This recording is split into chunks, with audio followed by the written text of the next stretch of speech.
The sound of crystal hitting oak was sharper than a slap. Red wine, which cost me $2,000 a bottle, bled into the white rug. But nobody looked. They were staring at my niece screaming at my daughter on the floor.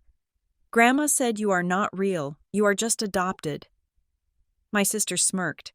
I did not scream back.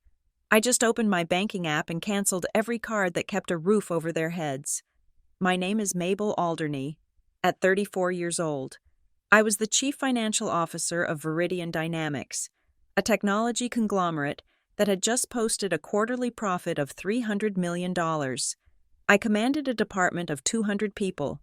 I could silence a boardroom full of aggressive venture capitalists with a single raised eyebrow and a well-placed spreadsheet. My signature on a document moved markets. Yet, as our black SUV crunched over the gravel driveway of the sprawling colonial estate in Connecticut, I felt my stomach tie itself into the same anxious knot I had known since I was 16. I checked my reflection in the visor mirror, smoothing a stray hair that had escaped my bun. I looked perfect. I had to look perfect. In this house, imperfections were not just noticed. They were cataloged, archived, and used as ammunition. Grant was driving.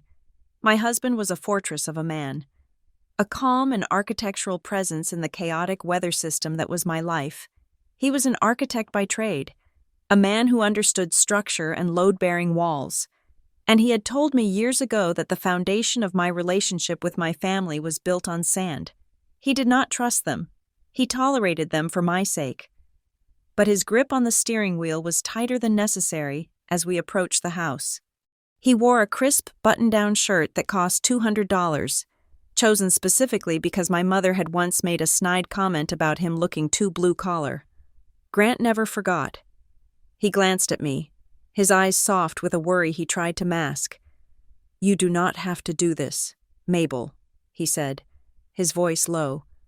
"We can turn around, go to the Hamptons, just the three of us." "It is Thanksgiving, Grant," I replied, forcing a smile that felt tight on my face. "They are family. Besides, the trunk is full." The trunk was indeed full. It was filled with the currency I used to purchase my admission into this family. Tucked away in pristine wrapping paper were the bribes. For my father, a vintage Rolex Submariner that had cost me $15,000 at an auction. He liked to play the part of the retired gentleman of leisure, and nothing said leisure like a diver's watch on a man who had not swum in a pool in 20 years. For my mother and my sister, Beatrice, there were matching Hermes bags, the orange boxes glowing like radioactive material in the back of the car. I had spent 6 months on a waiting list and spent nearly $20,000 combined to secure them. I told myself it was generosity. Deep down, in the dark corners of my mind where the CFO did not rule, I knew it was a tariff. I was paying taxes on my success to keep the peace. In the back seat, Lily was singing a quiet song to her doll. Lily was 5 years old. We had adopted her 3 years ago from a foster situation that still gave me nightmares when I read the file. She was of Latin descent, with skin the color of warm honey and eyes that were huge, dark, and intelligent. She was the most beautiful thing I had ever seen. She was also the primary source of tension in a family that prided themselves on a very specific, very pale lineage. Lily sensed it. Children are like radar for emotional shifts. She stopped singing as the house came into view. "Mommy?" Lily asked. Her voice was small. I turned in my seat to look at her. She was wearing a velvet dress that I had bought specifically for today. Her hair was braided with ribbons. She looked like a princess. "Yes, baby. Will Grandma hug me this time?" The question hit me with the force of a physical blow. The air left my lungs. Last year, my mother had claimed she had a cold and could not risk infection, yet she had spent the entire evening cuddling Beatrice's daughter on the sofa. Lily had stood by the fireplace, holding her arms out until Grant had gently scooped her up and taken her for a walk. "Of course she will," I lied. The taste of the lie was bitter on my tongue. "Grandma is just older. Sweetie, sometimes her bones hurt, but she loves you." Grant made a sound in his throat, a low rumble of disagreement, but he did not contradict me in front of our daughter.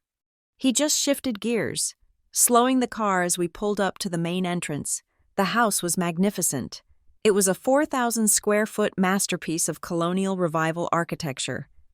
Sitting on 2 acres of manicured lawn that had turned a beautiful autumnal gold, it had white pillars, black shutters, and an air of historical significance. It looked like old money. It looked like the ancestral seat of the Alderney clan. It was a complete fabrication. My parents had gone bankrupt 10 years ago. Bad investments, a refusal to downsize, and my father's gambling habit had wiped them out. I had stepped in. I was 24 then, just starting my ascent in the corporate world, and I had liquidated my stock options to save them. I bought this house. I paid the mortgage. I paid the property taxes. I paid for the landscaping crew that kept the hedges perfect. But on the deed, I had instructed the lawyers to place my parents' names alongside mine, a legal fiction to preserve their dignity in the local country club. To the neighbors, Richard and Patricia Alderney were wealthy retirees. To me, they were dependents who lived in a museum I curated. Grant put the car in park. "Showtime," he whispered. We stepped out into the biting November air. It was cold, the kind of New England chill that seeps through wool coats. I walked around to the back seat to unbuckle Lily. As I lifted her out, I smoothed her dress, checking her face for any smudges. I needed her to be undeniable. I needed them to see her as I saw her. The front door opened. It was not my mother or father who greeted us. It was Beatrice. My sister was 38 years old, 4 years my senior.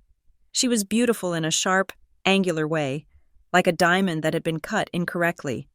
She was wearing a cashmere sweater that I recognized because I had paid off the credit card bill for it 2 months ago. Beatrice had not held a steady job in 7 years. She described herself as a lifestyle consultant, which mostly meant she posted photos of wine and sunsets on Instagram and waited for her husband's next business venture to fail. Beatrice leaned against the doorframe, holding a glass of white wine even though it was only 11 in the morning. "You are late," she said.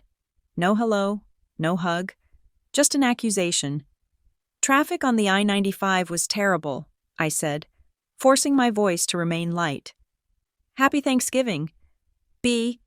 I moved to hug her.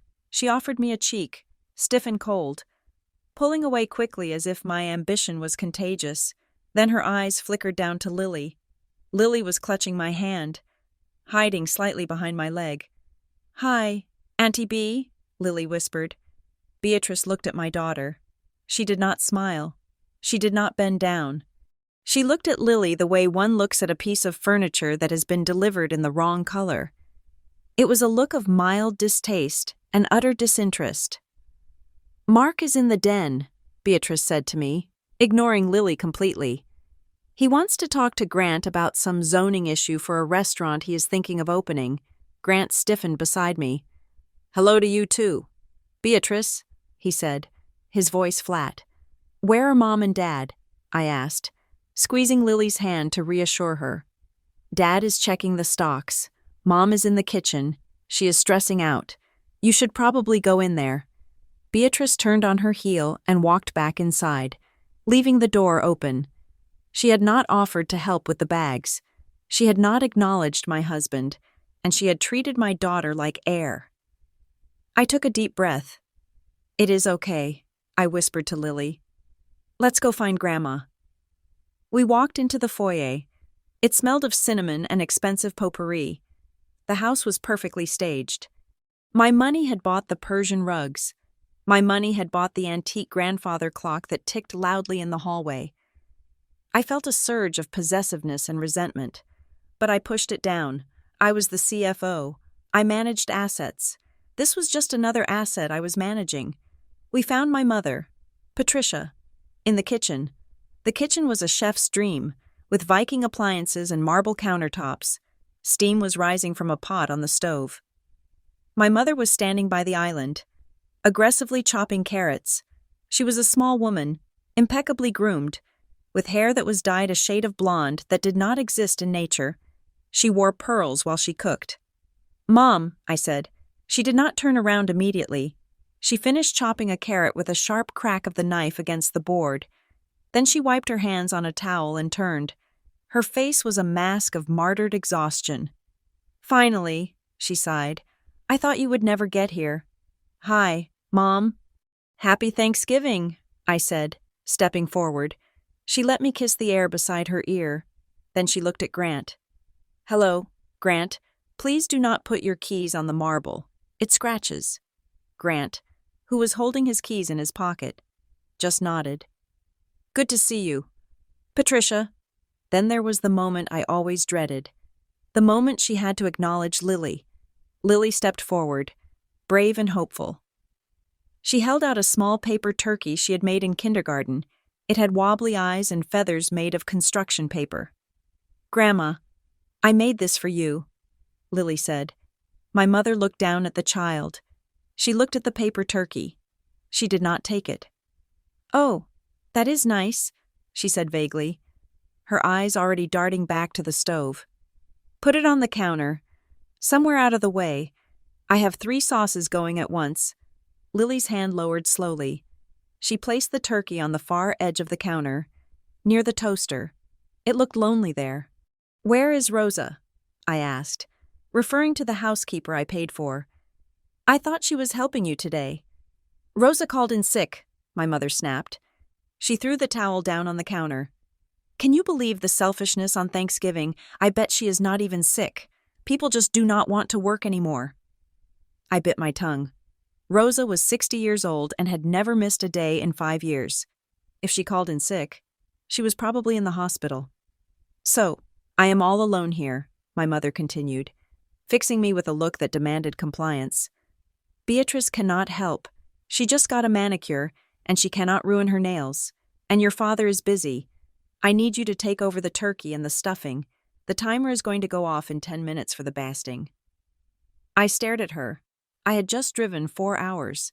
I had been up since 5 in the morning answering emails from Tokyo. I was wearing a silk blouse and tailored trousers. Mom, we just walked in the door, I said gently. Can I just take my coat off? Maybe get Lily settled? My mother let out a short, sharp huff of air. Fine, if you want everything to burn. That is your choice. I just thought, since you are so capable, since you run that big company, you could manage a simple turkey. But I guess I have to do everything myself until I drop dead in this kitchen.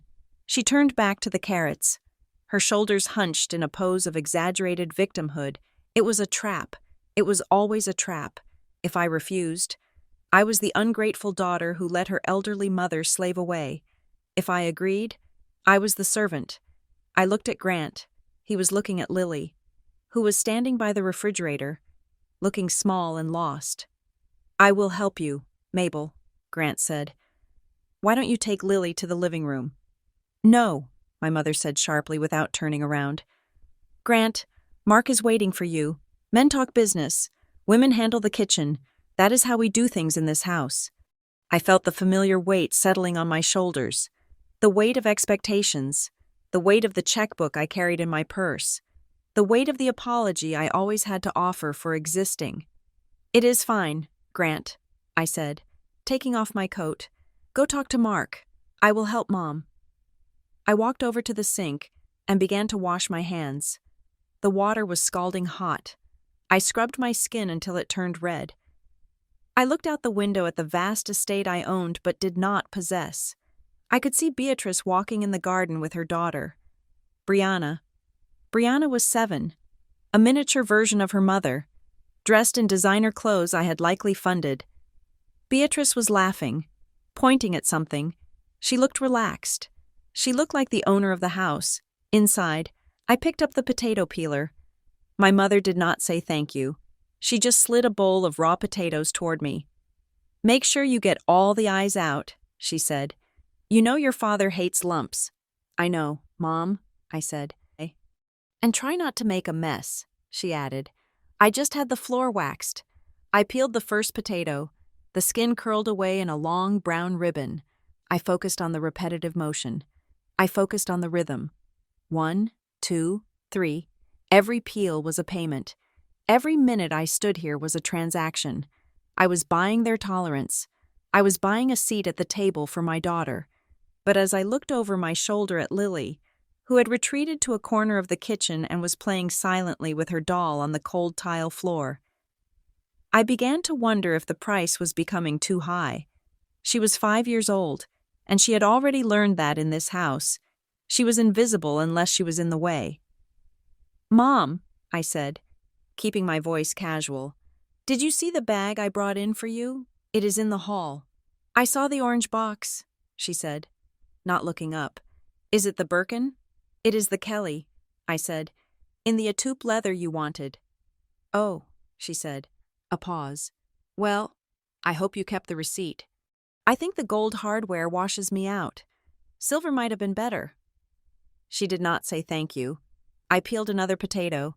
The silence in the kitchen was broken only by the sound of the knife and the distant laughter of my sister outside. I felt a small, hard stone forming in my chest. It was not anger yet. It was something colder. It was clarity. I looked at the Rolex on my own wrist. It was worth more than the car my mother drove. I ran a company that shaped the digital infrastructure of nations, and here I was, being scolded about potato eyes by a woman who had not paid a bill in a decade. "Grant is doing well," I said, trying to change the subject. "His firm just won an award for the new library in Boston."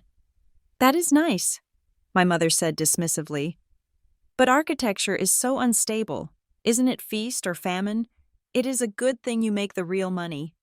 Mabel, although I do worry, you look tired. Are you sure you are not neglecting your appearance? Grant might wander if you let yourself go." The knife slipped in my hand. I nicked my thumb. A tiny bead of bright red blood welled up. "I am fine, Mom," I said. I put my thumb in my mouth, tasting the iron. "Well, hurry up," she said. "The guests will be here in 2 hours, and do not bleed on the potatoes." I looked at Lily again. She was watching me. She saw the blood. Her eyes widened. She stood up and walked over to me, wrapping her small arms around my leg. She buried her face in my trousers. "You okay, Mommy?" she whispered. I looked down at her. She was the only person in this room who cared that I was bleeding. "I am okay, baby," I said. I stroked her hair with my uninjured hand. My mother turned around then. She saw Lily hugging my leg. She frowned. "Mabel, tell her to move. She is underfoot. It is dangerous in a kitchen." "She is fine, Mom," I said, my voice hardening slightly. "She is in the way," my mother insisted. "Go play in the other room, child. Go find Brianna." Lily flinched at the sharp tone.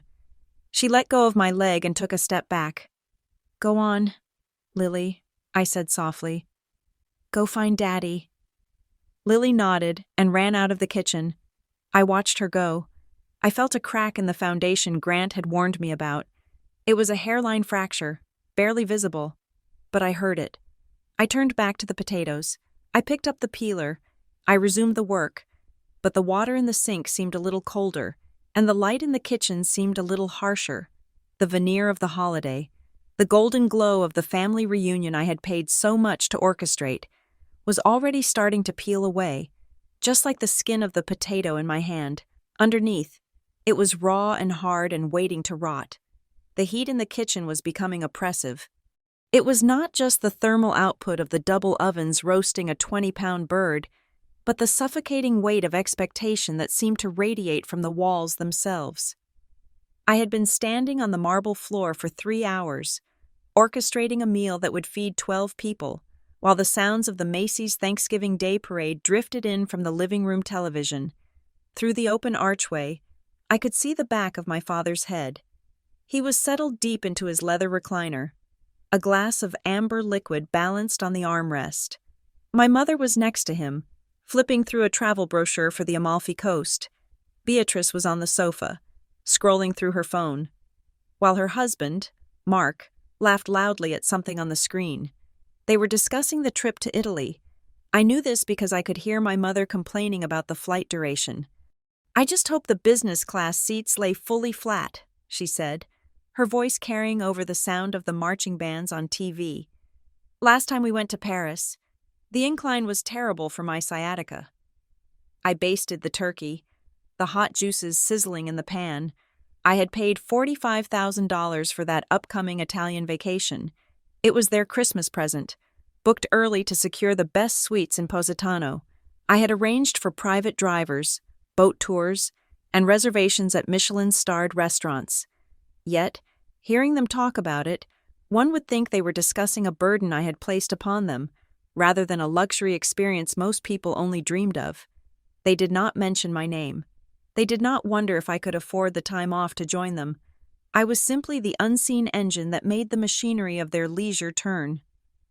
Grant came into the kitchen, carrying a stack of dirty appetizer plates. He looked like he wanted to throw them against the wall, but instead, he set them gently in the sink. "Mark is asking about the wine cellar," Grant said quietly, leaning against the counter next to me. "He wants to open the 1996 Bordeaux." "That bottle is $800, I said, not looking up from the sweet potatoes I was glazing. "I know," Grant replied. He said, and I quote, "It needs to breathe if we are going to drink it with the bird." I closed my eyes for a second. Let him open it. If I say no, Beatrice will say I am being stingy, and Mom will get a migraine. Grant touched my shoulder. His hand was the only anchor I had. "You are doing too much. Mabel, come sit down for 5 minutes." "I cannot," I said. "The gravy needs constant stirring or it will separate. Go back out there. Do not leave Lily alone with them." As if summoned by her name, Lily appeared in the kitchen doorway. She was holding a piece of construction paper with both hands, her knuckles white from how hard she was gripping it. She had spent the last hour at the small craft table I had set up in the corner of the dining room, working with intense focus. "Is it done?" I asked her, forcing a brightness into my voice that I did not feel. "Yes," she whispered. She held it up. It was a drawing of a turkey, but in Lily's style. It was colorful, abstract, and vibrant. She had written Happy Thanksgiving at the bottom. The letters were a little crooked, but she had worked so hard on them.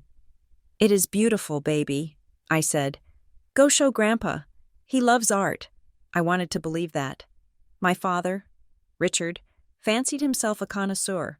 He spent his days visiting galleries, criticizing modern installations, and lamenting the death of classical technique.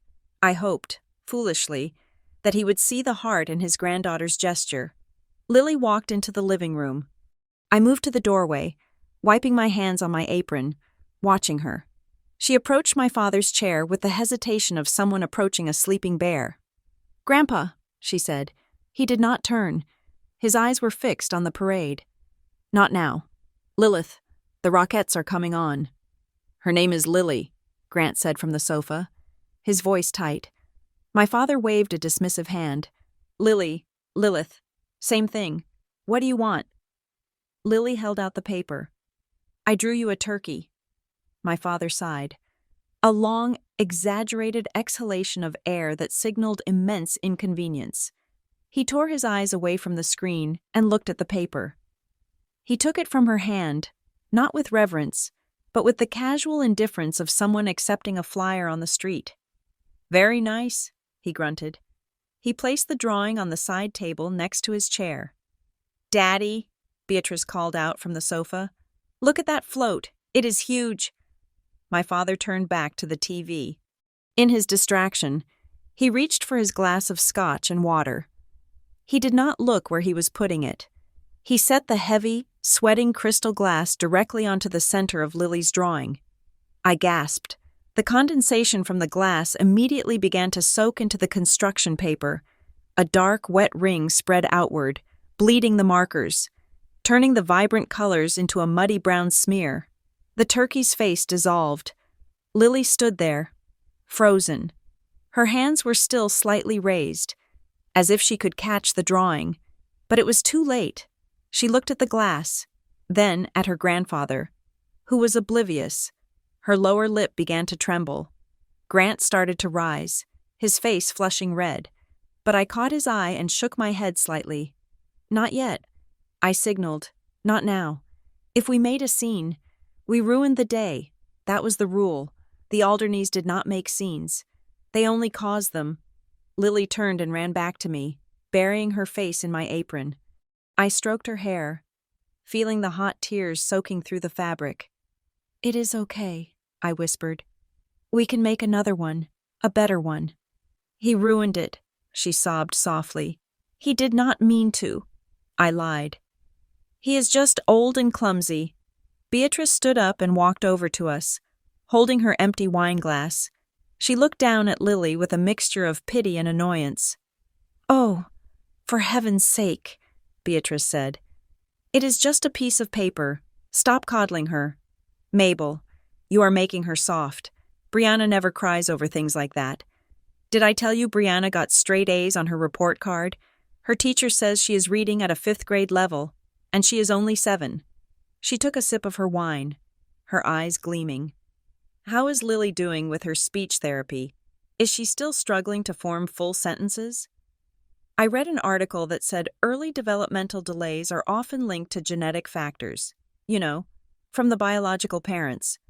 The insult was wrapped in concern, delivered with a smile, but it was a knife aimed directly at my heart. She was attacking my child's intelligence and her origin in a single breath. "Lily is doing perfectly fine," I said, my voice shaking slightly. "She is bilingual. Beatrice, she speaks Spanish and English. It takes longer to process, but her vocabulary is excellent." "If you say so." Beatrice shrugged. "I just think it is important to be realistic. Brianna is already in the gifted program. We have to think about the future. Speaking of which, Mom said you bought the girls matching dresses. Brianna wears a size 8 now.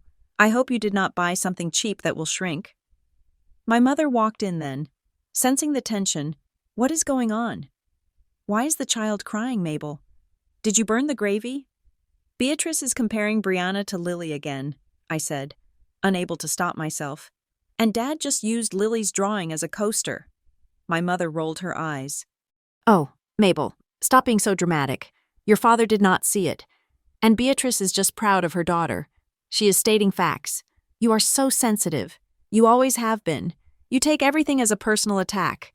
It is exhausting for us, walking on eggshells around you." Grant stood up fully now. He was 6 feet 2 inches tall, and his shadow fell over the women. "Mabel is not being sensitive. Patricia, she is being a mother, and Beatrice was being cruel."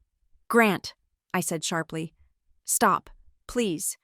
I could not handle a fight. Not now. I had to finish the turkey. I had to get the food on the table.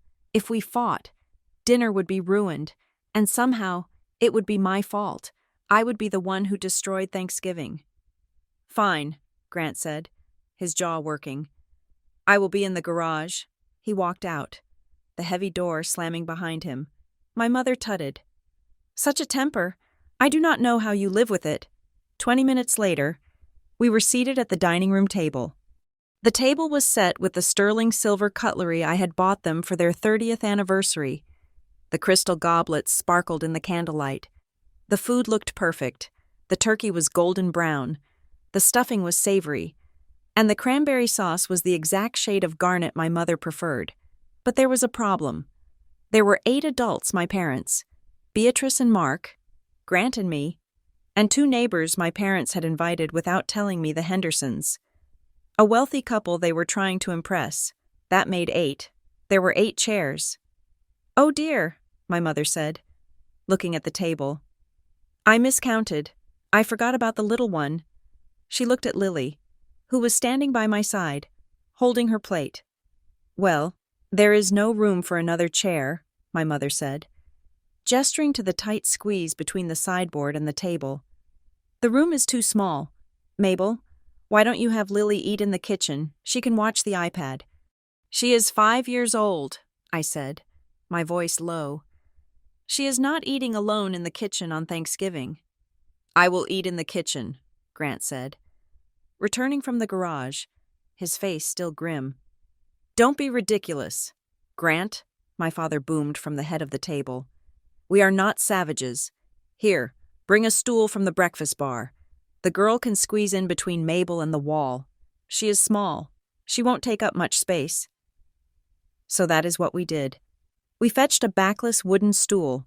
Lily sat on it, squeezed into the corner between my chair and the wall. Her chin barely cleared the table. She had no place setting, so I had to share my bread plate with her. She looked like an afterthought. She looked like a servant who had been allowed to sit for a moment. As we began to eat, the conversation turned, as it always did, to money. Specifically, my money, Mark, Beatrice's husband, cleared his throat. Mark was a man who wore suits that were too shiny and cologne that was too strong. He had entrepreneur listed on his LinkedIn profile, which was code for serial failure. He had bankrupted a solar panel company and a boutique gym in the last 5 years. So, Mabel, Mark said, buttering a roll with aggressive enthusiasm, I have been meaning to run something by you. I have found this incredible location in downtown Greenwich. Prime real estate. I am thinking high-concept gastropub, farm to table, but with a tech angle. Ordering via holograms. It is the future. I cut a piece of turkey for Lily. That sounds ambitious. Mark. It is a gold mine, Mark said. But you know how banks are. They lack vision. They see a few bumps in the road in my past and they get scared. I need a seed investor. Someone who understands innovation. Someone like you. How much? I asked, though I already knew the answer would be offensive. 300,000, Mark said casually, as if asking for salt. Just to get the lease and the build-out, I would give you 10% equity. Silent partner. Of course, you wouldn't have to do anything. 10% equity in a sinking ship for $300,000. It was insulting, but before I could answer, my father chimed in. It sounds like a wonderful idea. Mark, my father said. Mabel, you should really consider it. You are always looking for tax write-offs. Aren't you? Help family and help yourself. It is a win-win. I don't know. Dad, I said. Restaurants are high risk. 90% fail in the first year.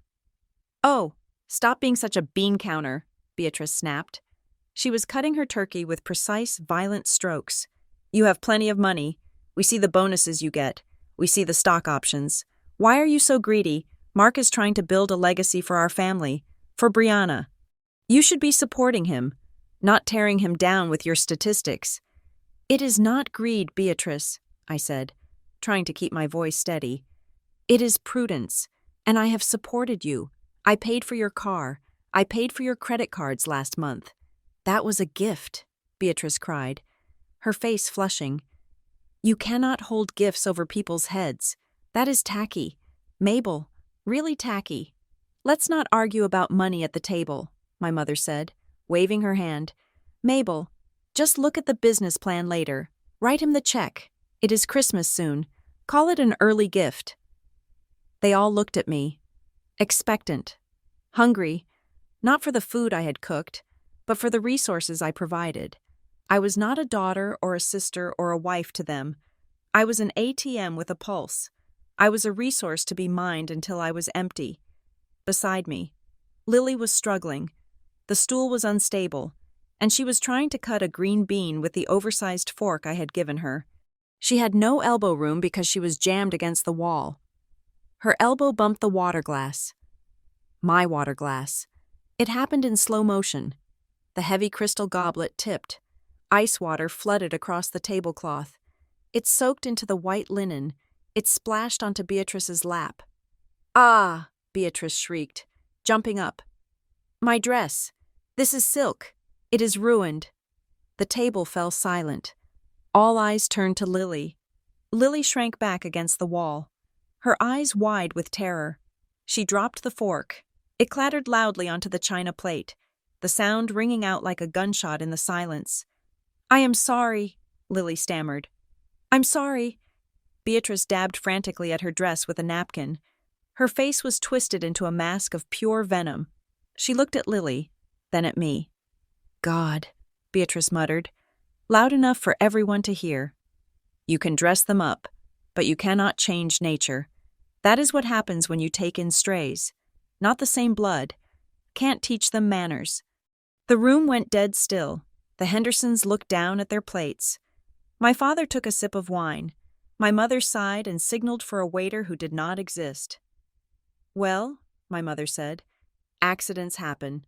Mabel, clean that up, and maybe Lily should go to the other room now. She is clearly overwhelmed." I sat there. I heard the blood rushing in my ears. It sounded like the ocean. It sounded like a roar. Not the same blood. She had said it. She had said the thing that had been lurking behind their eyes for 3 years. My heart began to hammer against my ribs. It was a fast, erratic rhythm. Thump, thump, thump. It was the sound of a countdown. I looked at Beatrice. She was not sorry. She was annoyed. I looked at my parents. They were indifferent. I looked at Grant. He was gripping his steak knife so hard his knuckles were white, waiting for my signal. I looked at Lily. She was crying silently, tears rolling down her cheeks, terrified to make a sound because she knew that her existence here was a nuisance. I reached out and took Lily's hand. My skin was cold. My mind was crystal clear. The heat of the kitchen was gone. The desire to please was gone. "It is okay, Lily," I said. My voice sounded strange to my own ears. It was too calm. It was the voice I used when I fired people. "Stay right here. Mabel, the water," my mother said, pointing to the spreading stain. "It is dripping on the rug." Let it drip, I thought. But I did not say it yet. I just picked up my napkin and slowly, methodically, began to blot the edge of the table. The meal continued. Beatrice sat back down, grumbling. Mark went back to talking about holograms. They thought the moment had passed. They thought I had absorbed the insult just like I had absorbed every other insult for 34 years. They were wrong. The absorption capacity was full. The dam was cracking, and behind the dam, a reservoir of 100 years of resentment was waiting to burst.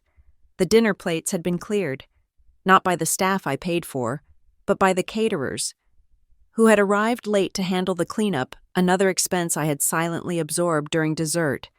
The Hendersons, sensing the barometric pressure dropping in the house, had made their polite excuses and fled to their own reliable, drama-free evening. That left us alone. The core unit, the family. We migrated to the formal living room. It was a cavernous space with 20-foot ceilings and a fireplace large enough to roast a whole pig.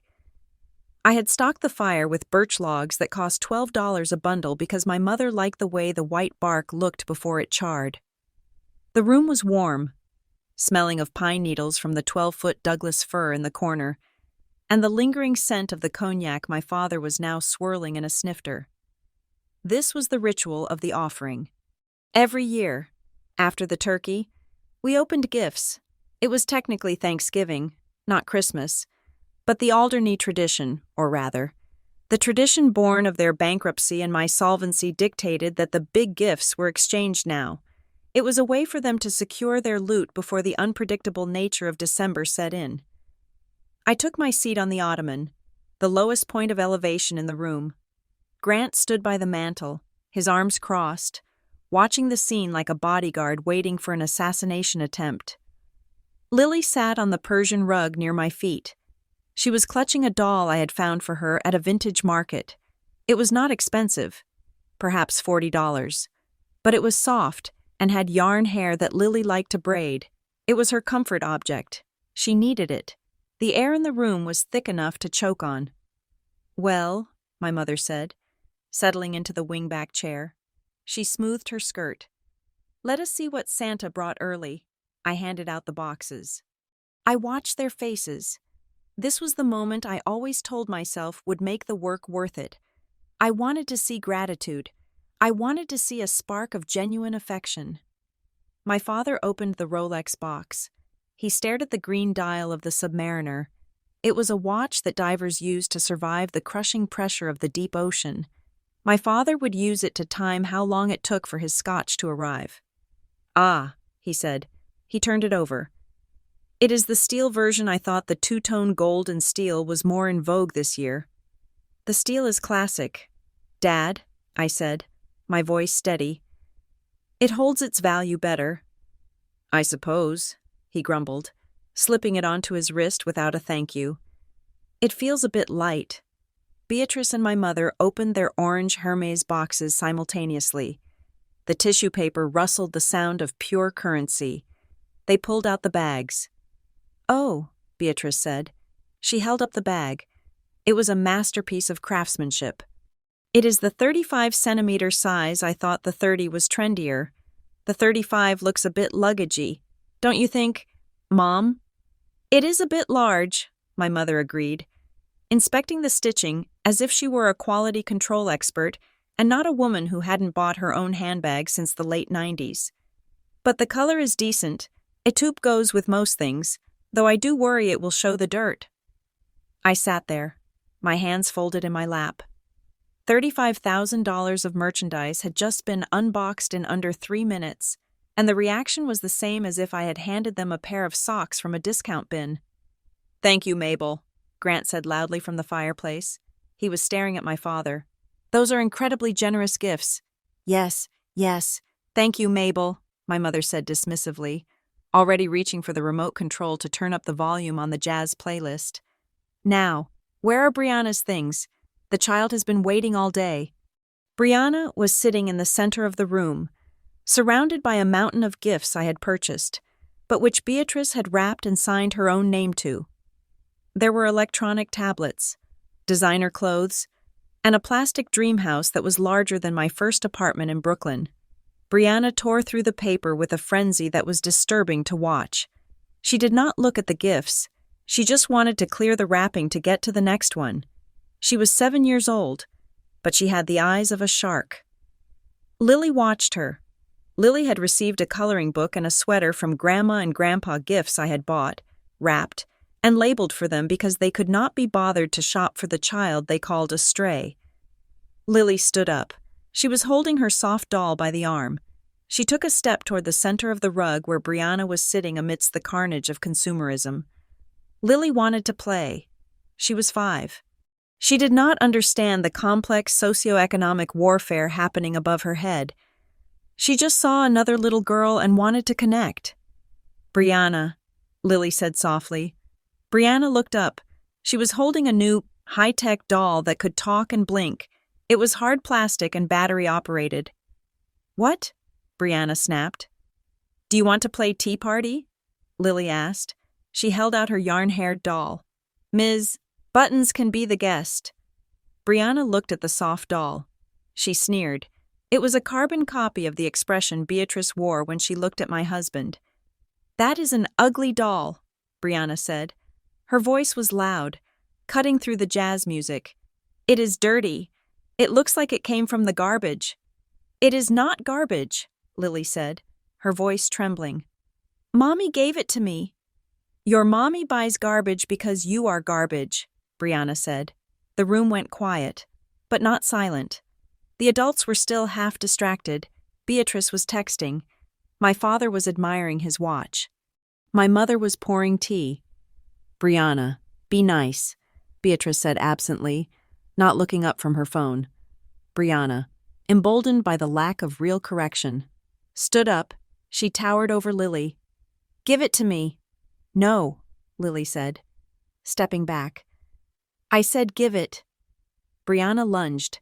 She did not just grab the doll, she shoved Lily. It was not a playful push. It was a two-handed, full-force shove delivered with all the malice of a child who has heard too much adult hatred. Lily was small for her age. She flew backward. Time seemed to warp. I saw it happen in frames. Frame 1, Lily's feet leaving the rug. Frame 2, her small body twisting in the air. Frame 3, her left elbow slamming onto the hardwood floor where the rug ended. Thud. It was a sickening sound. It was the sound of bone meeting oak. And then, the sound of glass. In my shock, or perhaps in a reflex to reach out, my hand had spasmed. The glass of red wine I had been holding, a 1996 Bordeaux that cost $2,000, slipped from my fingers. It hit the floor and shattered. The sound was sharp, explosive, and final. The wine sprayed outward like arterial spray. It soaked the white wool rug in a jagged, dark crimson stain. But nobody looked at the rug. Lily was on the floor. She was not crying yet. She was in that breathless interval of shock where the pain is so intense the brain cannot process a sound. Her mouth was open in a silent scream. Her eyes were wide, filled with a terror that no 5-year-old should ever know. She clutched her elbow. Brianna stood over her, breathing hard, the soft doll in her hand. She looked victorious. She looked down at my daughter and screamed the words that would burn the bridge to ashes. Grandma said, "You are just an adopted thing. You are not her real grandchild. You do not have the right to touch my toys." The words hung in the air, vibrating. Grandma said. The silence that followed was absolute. The jazz music seemed to fade into a different dimension. The crackle of the fire was the only sound in the world. I did not move. I could not move. I looked at Lily, who was now beginning to whimper. A high, thin sound of agony. Then, slowly, mechanically, I turned my head to look at the source. I looked at my mother, Patricia. She was sitting in her wingback chair, the china teacup halfway to her mouth. She had heard it. Everyone had heard it. There was no ambiguity. Her granddaughter had just quoted her. My mother did not drop her cup. She did not gasp. She did not rush to Lily. She took a sip of tea. "Oh, honestly," my mother said. Her voice was calm, bored even. "Kids say the silliest things when they are excited. Brianna, darling, do not shout indoors." She did not deny it. I looked at Beatrice. My sister was looking at the scene. She looked at Lily writhing on the floor. Then she looked at her daughter. And then, the corner of her mouth twitched. It rose. She let out a short, sharp giggle. "Well," Beatrice said, smirking, "she is technically right about the bloodline. Isn't she kids represent the truth?" Something inside me died at that moment. It was not a loud death.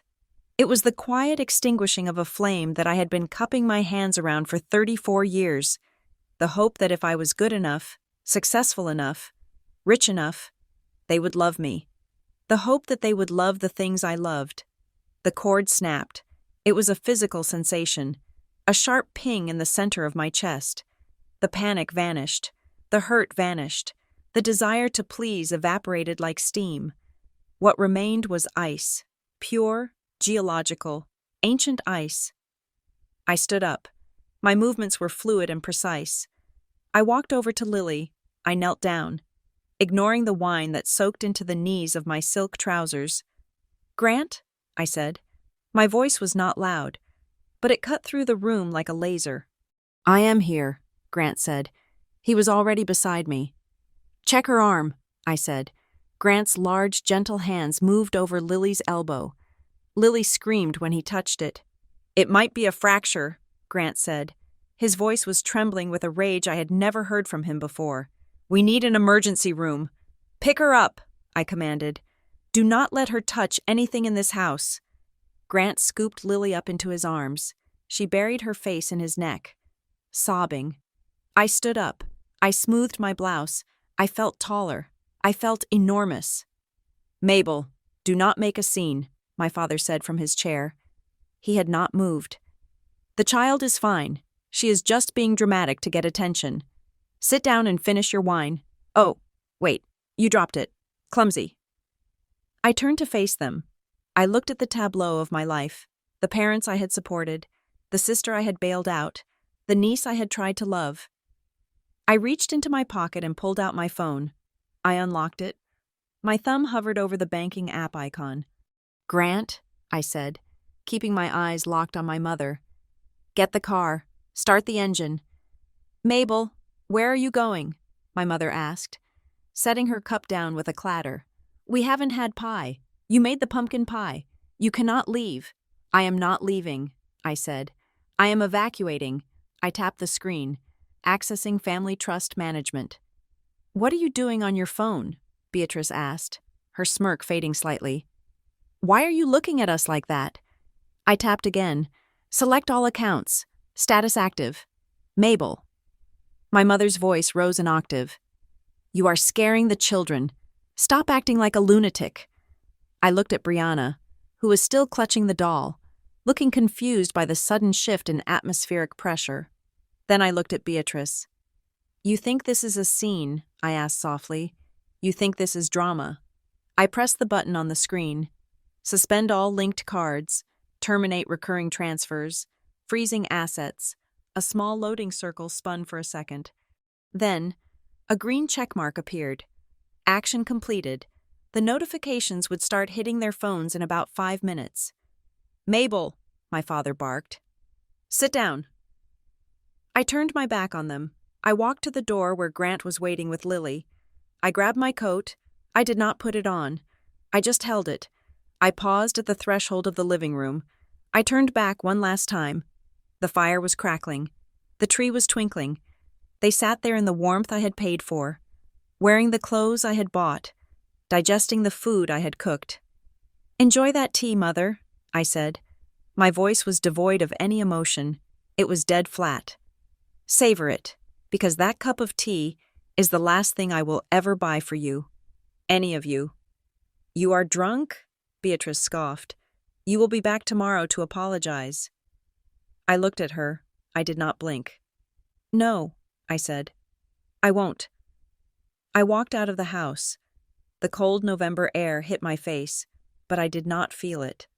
I felt nothing but the hum of the engine and the beautiful, terrifying clarity of total war.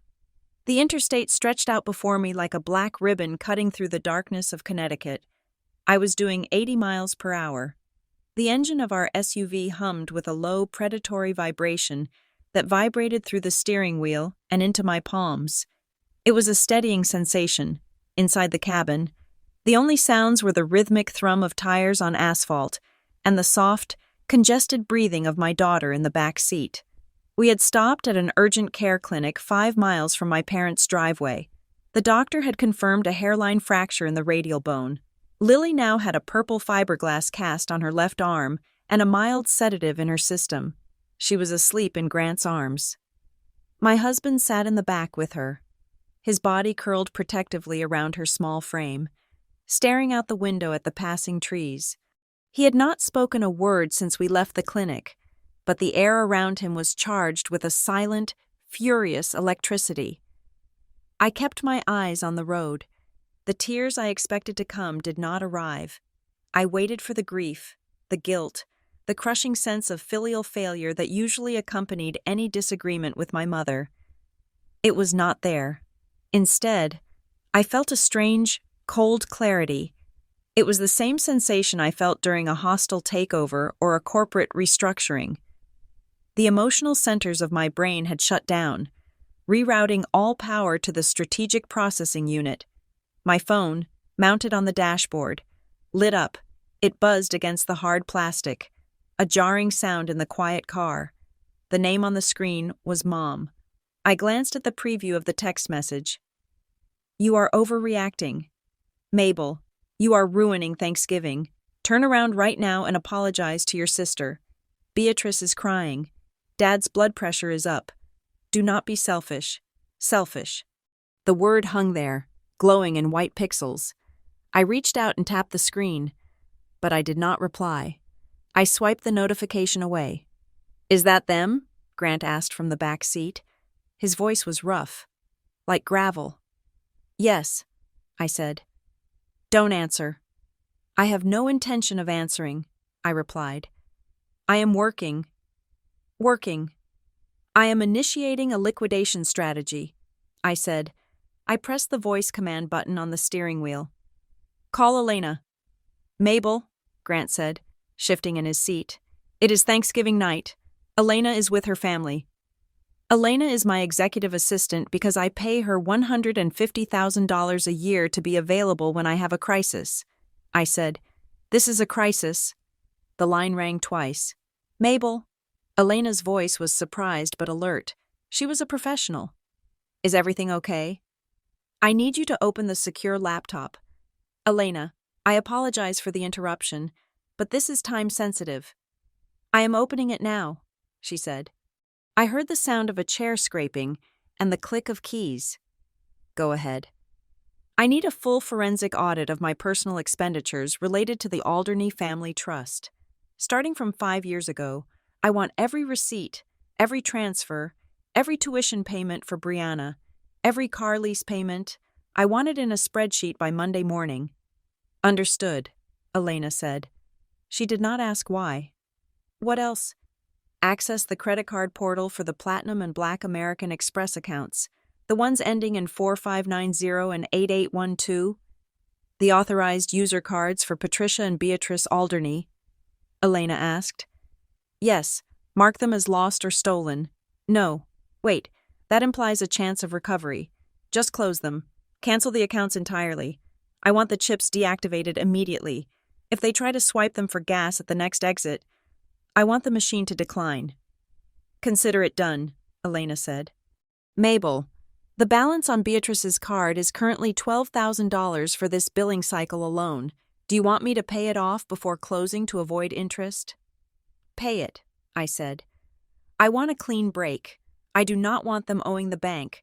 I want them knowing that I paid it and that I chose to stop. I merged into the left lane. Passing a semi-truck, the lights of the city were beginning to appear on the horizon, a faint orange glow against the night sky. Anything else? Elena asked. The Mercedes GLE 450 that my sister drives, I said. The white one? The one leased under Viridian Dynamics Executive Fleet Program. That is the one. Check the lease agreement terms for termination. Mabel, if we terminate the lease early, there is a penalty fee of roughly $4,000, and the vehicle has to be surrendered to the dealership within 48 hours. I do not care about the fee, I said. Draft an email to our corporate legal counsel, Harrison. Tell him to issue a formal request for the return of company property. Beatrice is not an employee of Viridian. She is driving a company vehicle without authorization. Tell Harrison to send a courier to retrieve the keys on Monday morning. If they refuse to hand them over, tell him to threaten to report it as Grand Theft Auto. There was a pause on the line. Even Elena, who had seen me fire an entire marketing department in one afternoon, was stunned by the velocity of this assault. Okay, Elena said softly. I will draft it. Is that all? For tonight? Yes. Thank you. Elena, double overtime for this hour. Good night, Mabel. I ended the call. The silence rushed back into the car, but it felt different now. It felt cleaner. You are taking the car, Grant asked. It is not her car, I said. It is my car. I pay $900 a month for it. She pays for the vanity license plate. Grant was silent for a mile. Then he leaned forward, placing his hand on my shoulder. His touch was warm. Are you sure about this? Mabel, this is not just a fight. This is nuclear winter. If you do this, there is no going back next week. You are cutting off their oxygen supply. I looked at him in the rearview mirror. I saw the shadow of my daughter's cast. Grant, I said, did you see her face? Whose? My mother's. When Brianna shoved Lily, did you see her face? Grant exhaled slowly. She took a sip of tea. She took a sip of tea, I repeated. She watched our child get assaulted. She heard her being called a bastard, and she did not even blink. She does not love us. Grant, she loves the lifestyle I provide. I have spent 10 years buying their affection, and today I realized I bought defective goods. I gripped the steering wheel tighter. They are not family. Family protects you. They are parasites, and I am done being the host body. They declared war when they touched her. I am just finishing it. Okay, Grant said. He sat back. Okay, burn it down. My phone lit up again. Another text, this time from Beatrice. I cannot believe you left like that. You embarrassed us in front of the neighbors. Mark says you need to grow up. Also, the power bill is due next week. Did you transfer the money yet? The audacity was breathtaking. It was almost impressive.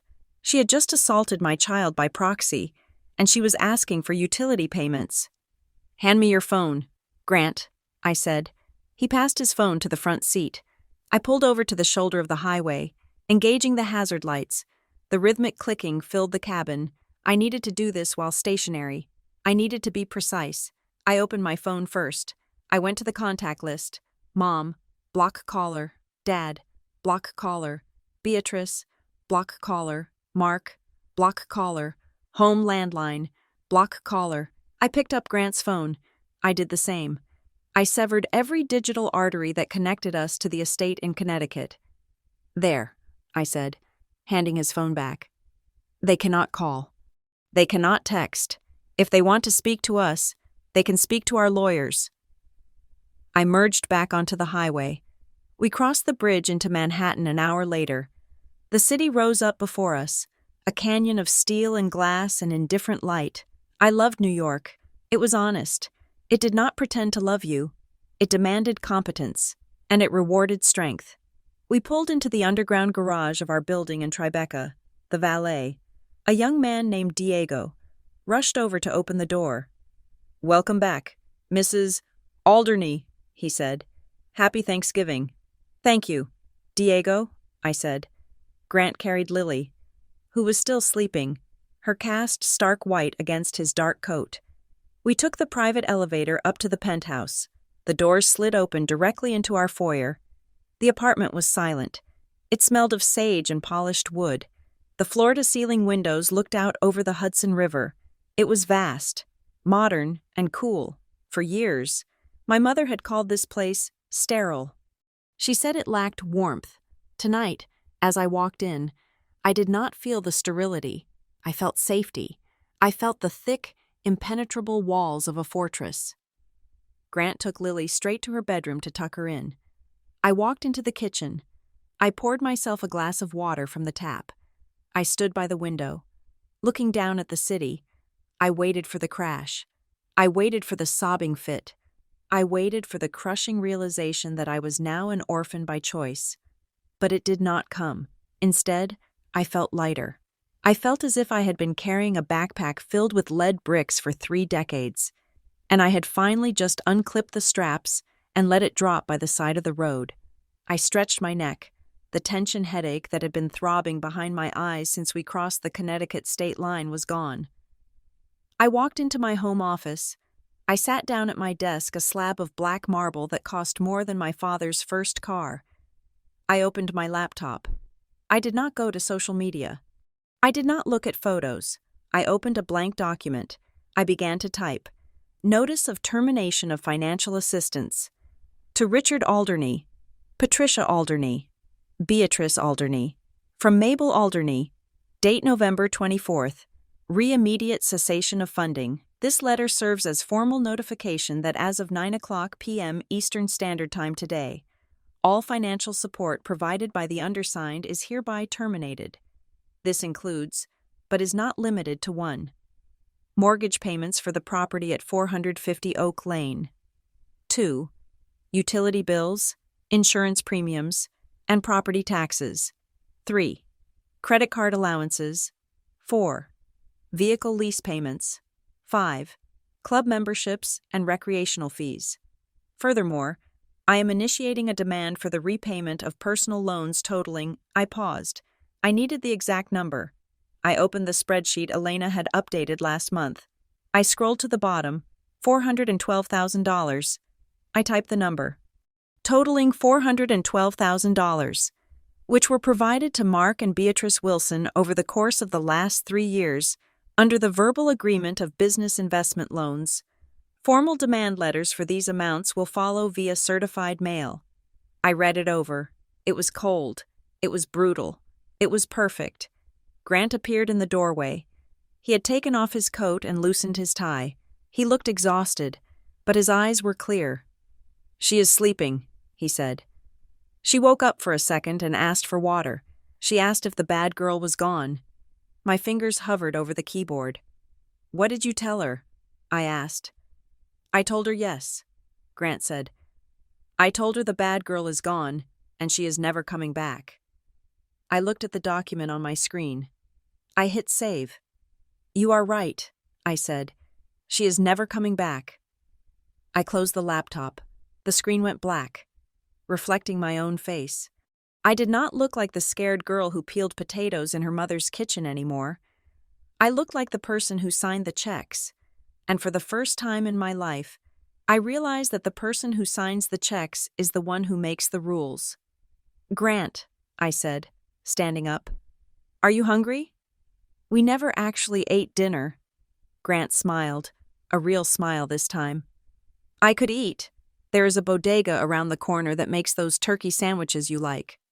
"Let's order 3, I said, "and get a bottle of wine, a cheap one, something that costs $20 and tastes like grapes, not oak." "Sounds like a plan," he said. We were under siege. The enemy would counterattack in the morning, but tonight, in the silence of my own home, paid for with my own money, protected by my own rules, I was finally free. The Saturday after Thanksgiving was always the busiest shopping day of the year for the type of women my sister pretended to be. It was a day for burning off turkey calories by walking miles through climate-controlled malls, swiping plastic cards with the reckless abandon of aristocracy. I sat in my home office in Tribeca, staring at the dual monitors of my computer. I was not shopping. I was watching the demolition of a life I had subsidized for a decade. It was not a physical demolition, but a digital one, and it was far more devastating. I had the unique privilege of watching the disaster unfold in real time through the notifications on my phone. At 11 o'clock in the morning, the first notification arrived. My phone pinged with a distinct chime I had assigned to the banking app. Transaction declined. Amount $3,200. Merchant Neiman Marcus. Location Short Hills Mall, New Jersey. Card ending in 4590. I leaned back in my chair and took a sip of coffee. I closed my eyes and allowed myself to visualize the scene.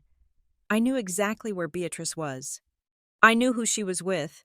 She would be with the Stephanies, 2 women both named Stephanie, who had married hedge fund managers and treated Beatrice like a mascot because she was amusingly desperate. Beatrice would be standing at the counter, likely trying to purchase a handbag or a pair of boots she did not need, intended to soothe the ego injury of our fight on Thursday. I imagined the sales associate, a young woman with perfect makeup, holding the Black American Express card.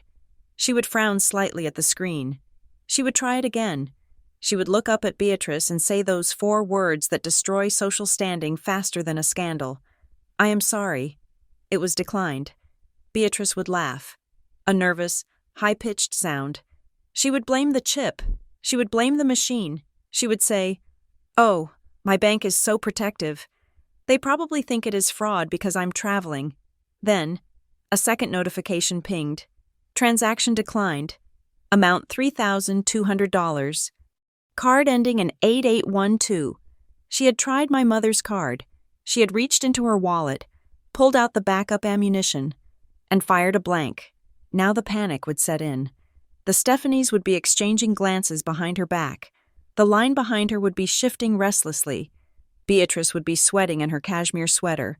She would have to leave the merchandise on the counter. She would have to walk away, past the security guard, past her friends, with her hands empty and her face burning. 5 minutes later, my office line rang. I had forwarded my office phone to my cell, but I let it go to voicemail.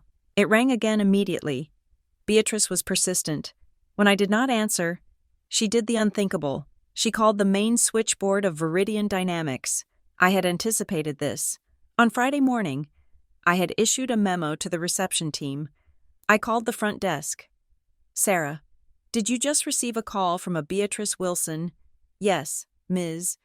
Alderney," Sarah replied, her voice professional but tinged with discomfort. She was quite spirited. She demanded to be put through to you immediately.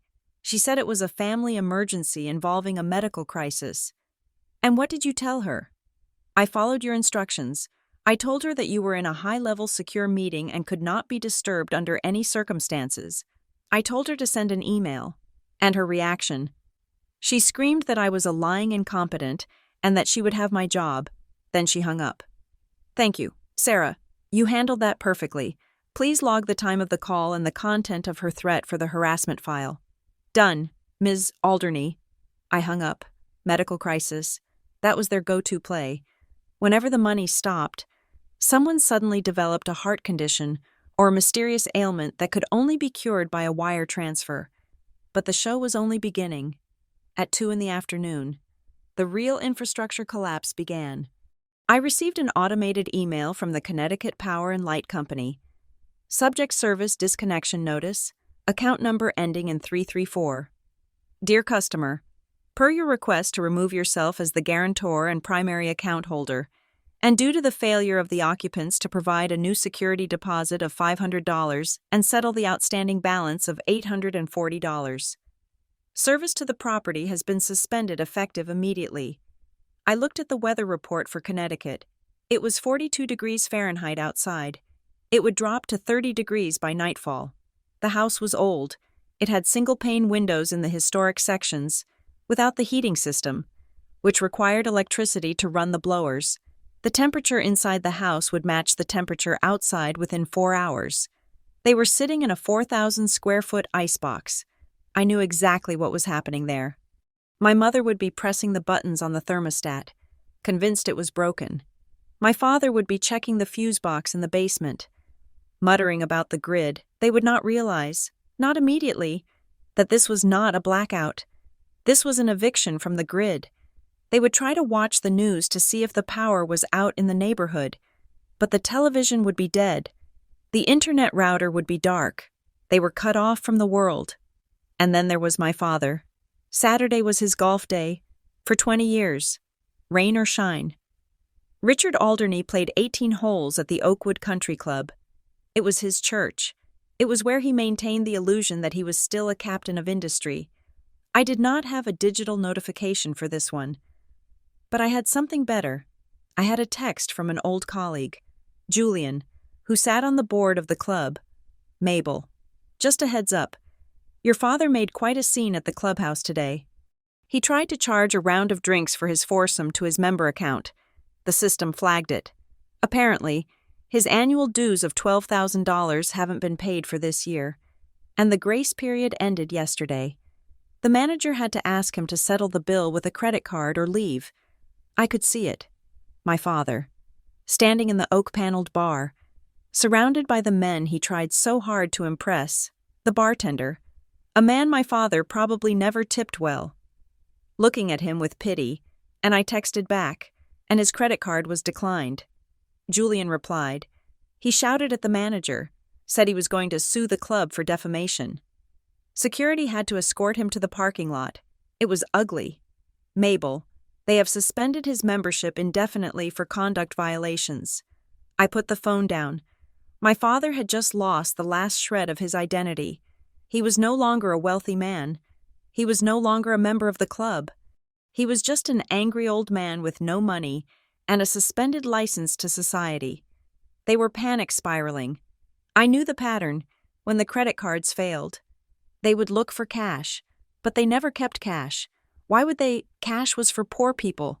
They relied on the magic plastic rectangle that I paid off every month. By 4 o'clock, the email came. Since I had blocked their numbers, email was the only channel left. It arrived in my personal inbox. Flagged as high priority. From Patricia Alderney. Subject: you are killing us. I opened it. The font was large. The tone was hysterical. Mabel, I do not know what kind of sick game you are playing, but this has gone too far. The power is out. The house is freezing.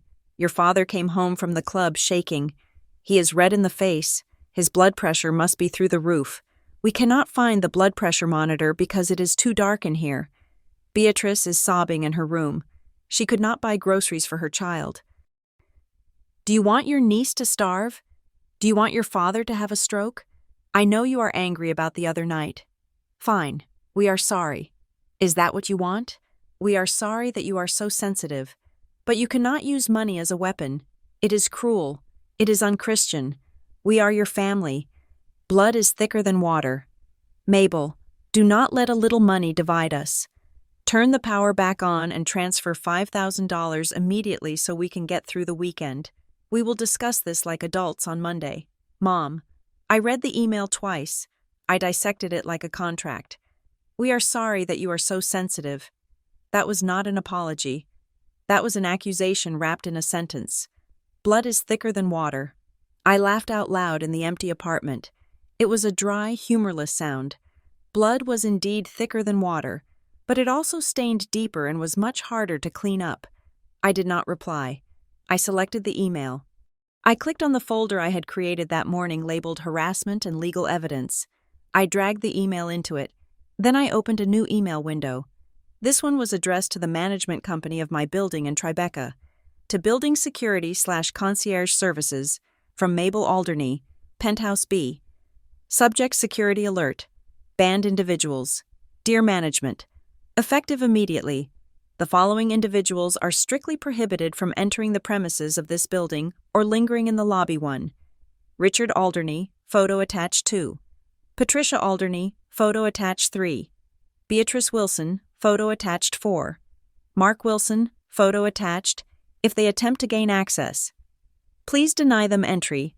If they refuse to leave, contact the police for trespassing. Do not call up to my unit to ask for permission. The answer is no. They may attempt to claim they are my parents or my family. This is irrelevant. They are a security threat to my peace and my safety. Thank you. Mabel Alderney. I attached the photos I had taken from their social media profiles photos, where they looked happy and rich. Wearing the clothes I bought them, I hit send. I stood up and walked to the window. The sun was setting over the Hudson River, painting the sky in shades of bruised purple and gold. Down on the street, people were rushing home with their shopping bags, getting ready for dinner. Up here, it was quiet. The silence was not lonely. It was fortified. They were in the dark now, literally and metaphorically. For the first time in 10 years, they were experiencing the natural consequences of their own lives. They were cold because they didn't pay the bill. They were hungry because they didn't buy food. They were ashamed because they had built a reputation on a foundation of lies. I turned away from the window. Lily was in the living room, watching a cartoon with Grant. She was laughing. Her arm was in a cast, but she was laughing. I walked over and sat down next to them. Grant put his arm around me. "Everything okay?" he asked. "Everything is proceeding exactly as projected," I said. "Did they try to contact you?" "They tried," I said.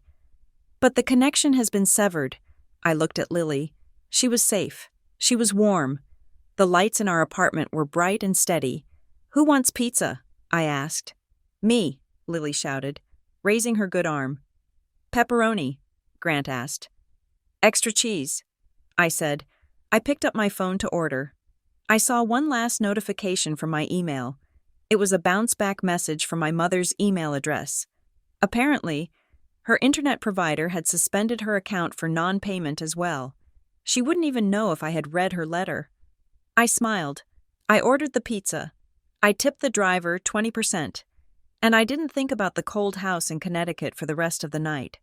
Monday morning arrived not with the crisp efficiency I usually enjoyed, but with the suffocating density of a storm front. I woke up at 5 o'clock, my internal alarm clock bypassing the need for digital intervention. I went for my run along the Hudson River, pushing my pace until my lungs burned and my legs felt like lead. I needed the endorphins. I needed the physical pain to distract me from the digital assault I knew was waiting for me. By the time I sat down at my desk at Viridian Dynamics at 8 o'clock, the siege had moved from the private sphere to the public square. Elena walked into my office. She did not have my coffee. She was holding a tablet, and her face was pale. Elena was a woman who had organized hostile takeover defenses and managed press releases for product recalls. She did not rattle easily. "You need to see this," Elena said. Her voice was quiet. She placed the tablet on the black marble desk. It was Facebook. It was a post from Beatrice. The post was not just a status update. It was a manifesto. It was a 3,000-word essay titled, "The Heartbreak of Betrayal When Money Replaces Morality." I began to read. It is with a heavy heart that I share our family's struggle. Beatrice had written, "We have always been a private family, proud and close-knit. We sacrificed everything to put my sister, Mabel, through school. We gave up our vacations, our savings, our very lives so she could climb the corporate ladder. And we were so proud of her. We thought she was our success story. I paused. My parents had not paid a dime for my college education. I had attended on a full academic scholarship and worked 3 jobs to pay for room and board. The sacrifice she mentioned was entirely fictional. I continued reading, but success changes people. Wealth poisons the soul. Last week, in the middle of a family celebration, Mabel turned on us. Because we are not as rich as she is, because we are simple people who value love over stocks and bonds. She decided we were no longer good enough. She threw us out of her life. She cut off the heat to our elderly parents' home. My father, a man who served his community for 40 years, is currently sitting in a freezing house, shivering, wondering where he went wrong raising a daughter who would leave him to die of hypothermia. The narrative was masterfully constructed. She had positioned herself and my parents as the humble, salt-of-the-earth victims, and me as the icy, disconnected corporate villain. There was no mention of the insults. There was no mention of the years I had paid their mortgage. And most crucially, there was absolutely no mention of Lily. There was not a single word about a 7-year-old girl shoving a 5-year-old child to the floor and breaking her arm. The comments section was a cesspool. Stay strong. Hun money is the root of all evil. How can a daughter do that to her own mother? Disgusting. I always knew she was stuck up. I saw her at the grocery store once and she did not even smile. I scrolled down. The post had been shared 400 times. It is on Instagram too, Elena said softly. She posted a video of herself crying in her car. She says she cannot afford to buy milk for Brianna because you froze the accounts you promised to manage for her. I looked up at Elena. She is claiming I stole her money. She is implying it. She is using words like financial abuse and control tactics. My phone buzzed. It was a message from my Aunt Sheila, a woman I had not spoken to in 6 years. Mabel, I just saw Beatrice's post. I am shaking. How could you? Your mother is a saint. Fix this immediately or do not bother coming to the family reunion in July. Another message from a cousin in Ohio. You should be ashamed. Karma is real. I turned the phone face down. Do you want me to flag the posts for removal? Elena asked. I can contact our legal team. We can claim defamation. No, I said. My voice was steady, though my heart was hammering a frantic rhythm against my ribs. If we take it down, they will say I am silencing the truth. They will say I am using my corporate lawyers to bully the little guy. It feeds their narrative. So we do nothing. We let it ride, I said. Let them scream into the void. Lies have a short shelf life. Elena, the truth is patient, but patience was a difficult virtue to practice when I walked out of my office to get water. Viridian Dynamics was a large company, but the rumor mill moved faster than fiber optics. As I walked down the corridor, I felt the shift in the atmosphere.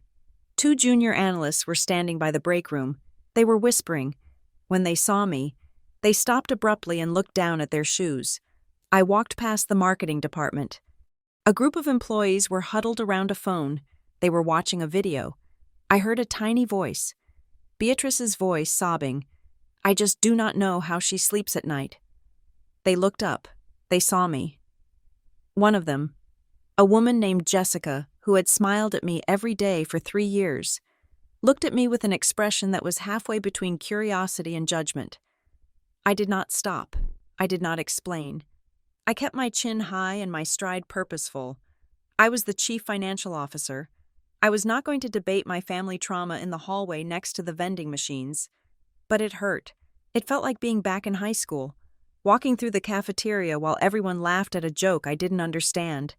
The isolation was a physical weight. I returned to my office and closed the door. I sat in the silence, breathing deeply. They were trying to destroy my reputation because they could no longer drain my bank account. It was a scorched earth policy. If they could not have the money, they would ensure I had no peace. I picked up my secure phone. I dialed a number that was not in my contacts list. Vance Investigations, a gravelly voice answered. Mr.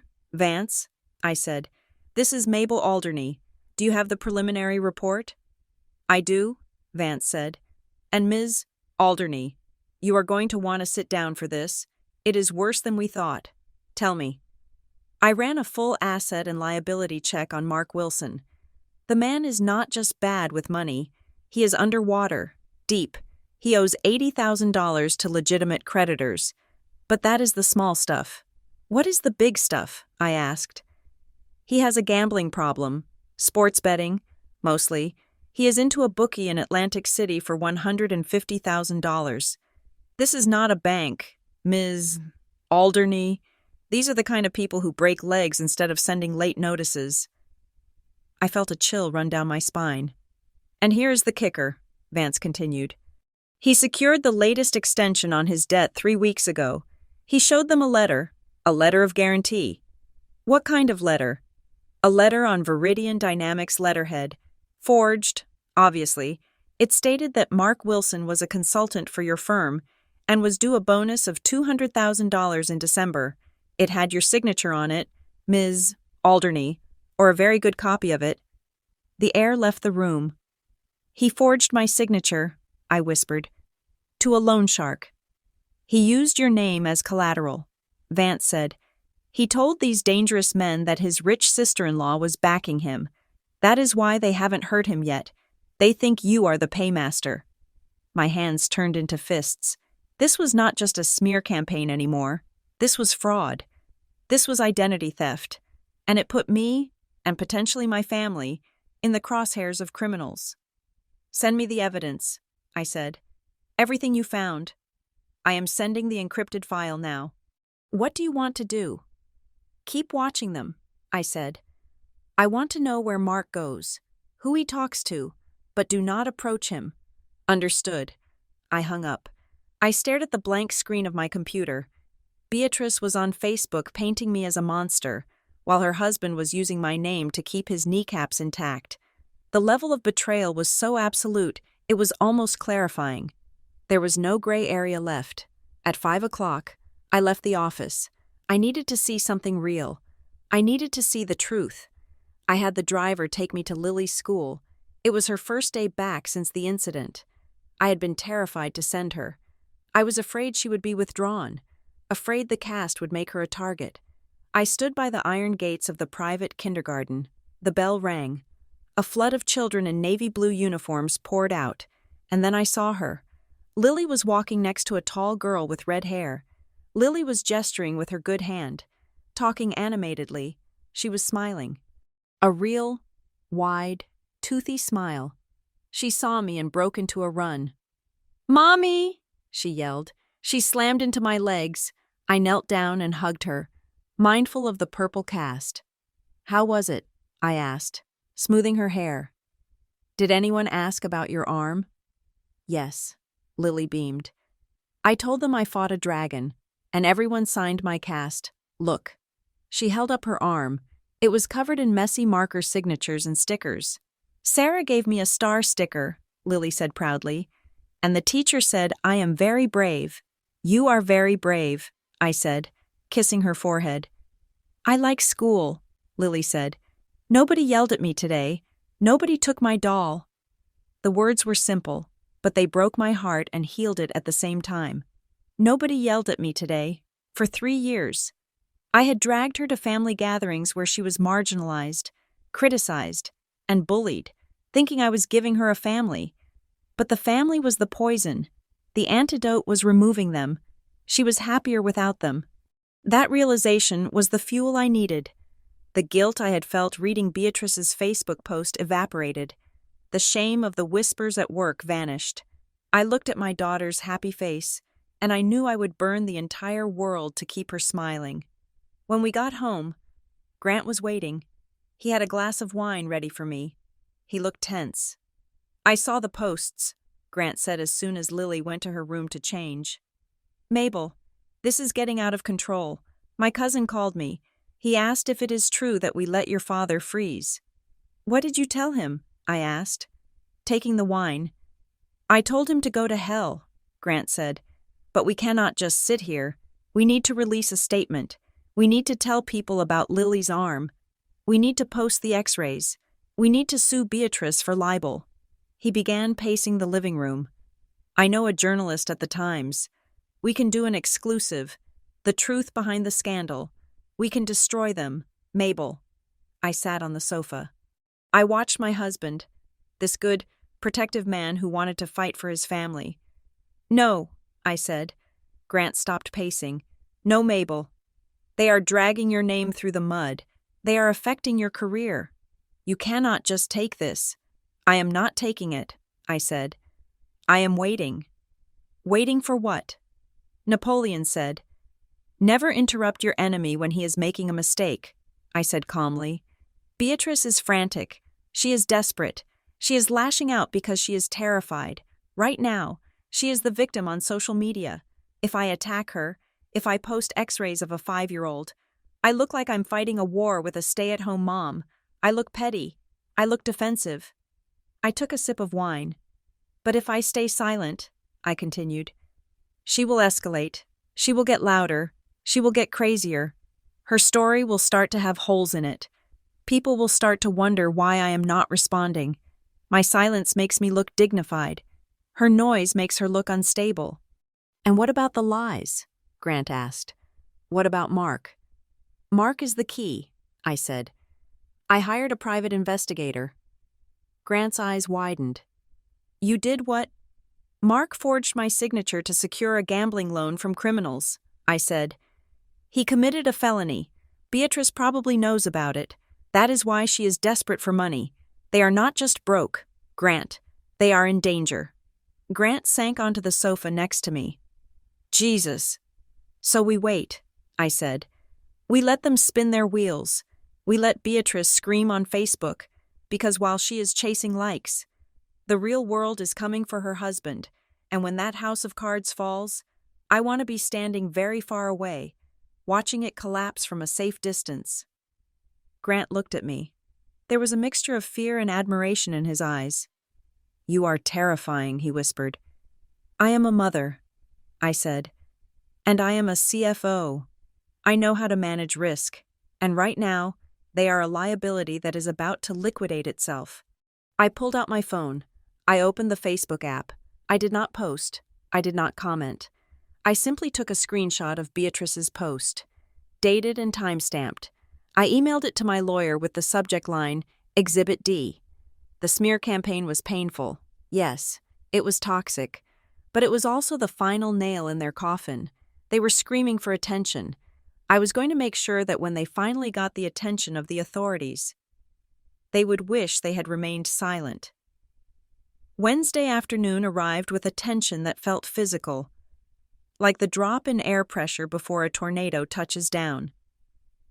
I was in the middle of a budget forecast meeting with the board of directors when Elena entered the room. She did not knock. She did not wait for a pause in the conversation. She walked straight to my chair, her face as white as the paper she was holding. Mabel, she whispered, leaning down so only I could hear. Security is on the line. You need to come downstairs. Now. I am in a meeting. Elena, I said, keeping my voice level. Mabel, she said, her voice trembling slightly. It is your family, all of them. They are in the lobby, and Beatrice is live streaming. I felt a cold sensation wash over me, starting at the base of my neck. I stood up. I looked at the board members, 12 men and women who controlled billions of dollars in assets. Gentlemen, ladies, I said, please excuse me. A security matter requires my immediate attention. We will reconvene in 30 minutes. I walked out of the conference room. I did not run. I walked with the rhythmic click of my heels on the marble floor, a metronome of control. Elena walked beside me, briefing me as we moved toward the elevators. They tried to push past the turnstiles, Elena said. Security stopped them. Beatrice is shouting that we are holding her hostage. She has a phone in her hand. There are about 50 people in the lobby watching. It is a scene, Mabel. Is legal with us? I asked. Harrison is meeting us in the elevator bank, Elena confirmed. And I called the external security detail you requested. The elevator doors opened. Harrison, our general counsel, was inside. He looked grim. You do not have to go out there, Mabel, Harrison said as the doors closed. sealing us in the steel box. "We can have the police remove them. You can stay here." "No," I said. I adjusted the cuffs of my blazer. "If I hide, they win. If I hide, the narrative is that the rich executive is too cowardly to face her poor, suffering family. I need to end this. Harrison, I need to end it publicly." The elevator descended. Floor 20, floor 10, floor 5. I checked my reflection in the metal wall. I looked impeccable. I was wearing a charcoal suit, a white silk blouse, and no jewelry except my wedding band. I looked like the person who signed the checks. I needed to look like the adult in the room. The doors opened on the ground floor. The sound hit me first. It was a cacophony of shouting, sobbing, and the high-pitched shriek of my sister. The lobby of Viridian Dynamics was a vast, atrium-like space with glass walls and a 3-story waterfall. Usually, it was a place of hushed whispers and serious business. Today, it was a circus. My family was standing near the reception desk, surrounded by 4 nervous security guards who were trying to contain them without touching them. They looked terrible. It was a calculated terrible. My mother, Patricia, was wearing an old coat I had not seen in years, one with a missing button. She had not brushed her hair. My father was unshaven, wearing a golf polo that looked stained. Mark was pacing back and forth, sweating profusely, his eyes darting around the room as if he expected a sniper or a loan shark to pop out from behind a potted plant. And then there was Beatrice. She was holding her phone out on a selfie stick, filming herself in the room. She had Brianna with her. My 7-year-old niece was dressed in clothes that looked too small for her, and her hair was messy. Beatrice was gripping Brianna's shoulder hard, shaking her slightly. "Look at this place," Beatrice was screaming into the phone. "Look at the marble. Look at the waterfall. My sister works here. She makes millions. And look at us. We are starving. My daughter hasn't eaten a hot meal in 3 days because her aunt stole our money." Brianna was crying. It was a confused, frightened cry. "Mommy, stop," she whined. "I want to go home." "We cannot go home. Baby," Beatrice yelled for her digital audience. "We have no heat. Aunt Mabel turned it off. She wants us to freeze." A crowd of employees, couriers, and clients had gathered near the elevators. Watching in horrified fascination, I stepped out of the elevator bank. My heels struck the floor with a sharp, authoritative sound. Flanked by Harrison and 4 large, uniformed security officers, I walked toward them. "Beatrice," I said. My voice was projected, calm and loud enough to carry across the cavernous space. Beatrice spun around. She pointed the phone camera directly at my face. "There she is," Beatrice shrieked. "There is the Ice Queen. Everyone say hi to Mabel, the woman who abandoned her own parents." My mother, seeing me, let out a wail that was theatrical in its intensity. "Mabel, oh, thank God, Mabel. Please, look at your father. He is weak. How can you do this to us?" I stopped 10 feet away from them. I did not step closer. I maintained a tactical distance. "You are trespassing," I said clearly. "This is a private place of business. You are disrupting operations. You need to leave." "Trespassing," my father bellowed. His face was red. "I am your father. I own you. I made you." "You made nothing," I said. "And you own nothing. You are here because you want money." "But the bank is closed." "Richard," Beatrice stepped forward, thrusting the phone closer to my face. I could see the stream of comments flying up the side of her screen. "Heartless, monster, rich witch. Tell them why," Beatrice shouted. "Tell the world why you hate us. Tell them you are jealous because I have a real family and you just bought yours." The insult landed, but it did not hurt, not anymore. "I hate no one," I said. "I am simply indifferent to your extortion." "Extortion," Beatrice laughed. A manic, high-pitched sound. "We are asking for help. We are asking for food. Brianna is hungry. Mabel, look at her. How can you look at your niece and starve her?" She shoved Brianna toward me. The little girl stumbled. She looked terrified. "Mommy, please," Brianna sobbed. "Cry for Aunt Mabel," Beatrice hissed. loud enough for the microphone to pick up. Show her how sad you are. It was grotesque. It was child abuse disguised as a plea for mercy. My mother suddenly broke away from the group. She rushed toward me. Her face was twisted with a rage that I had seen glimpses of my whole life, but never this raw. "You ungrateful brat!" she screamed. She raised her hand. She was going to slap me. She was going to slap the CFO of Viridian Dynamics in the middle of the lobby. I did not flinch. I did not move. I did not have to. The head of my security detail, a man named Marcus, who was 6 feet 4 inches of solid muscle, stepped in front of me. He caught my mother's wrist in midair. He did not hurt her, but he stopped her momentum cold. "Do not touch her," Marcus said. His voice was like grinding stones. "That is assault," my mother gasped, pulling her arm back. "He touched me. He hurt me. Police, someone call the police." "The police are already on their way," I said. But not for Marcus. I turned to the receptionist's desk. "Connect my tablet to the main display, please." The receptionist, Sarah, nodded. She plugged a cable into the console.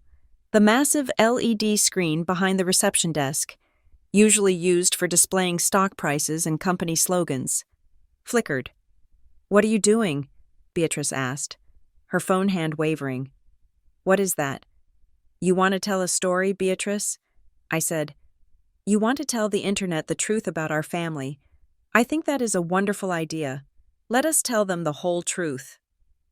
I tapped the screen of my tablet. "On Thanksgiving Day," I said, addressing the room and Beatrice's phone. "You claim I cut you off for no reason. You claim I am cruel, but you forgot something. You forgot that I installed the security system in the Connecticut house, and you forgot that the cameras record audio." I pressed play. The sound boomed through the lobby speakers. It was crystal clear. Thud, the sound of a small body hitting the floor. Scream, Lily's scream, high, terrified, and full of pain. Then, Brianna's voice, shrill and clear. "Grandma said you are just an adopted thing.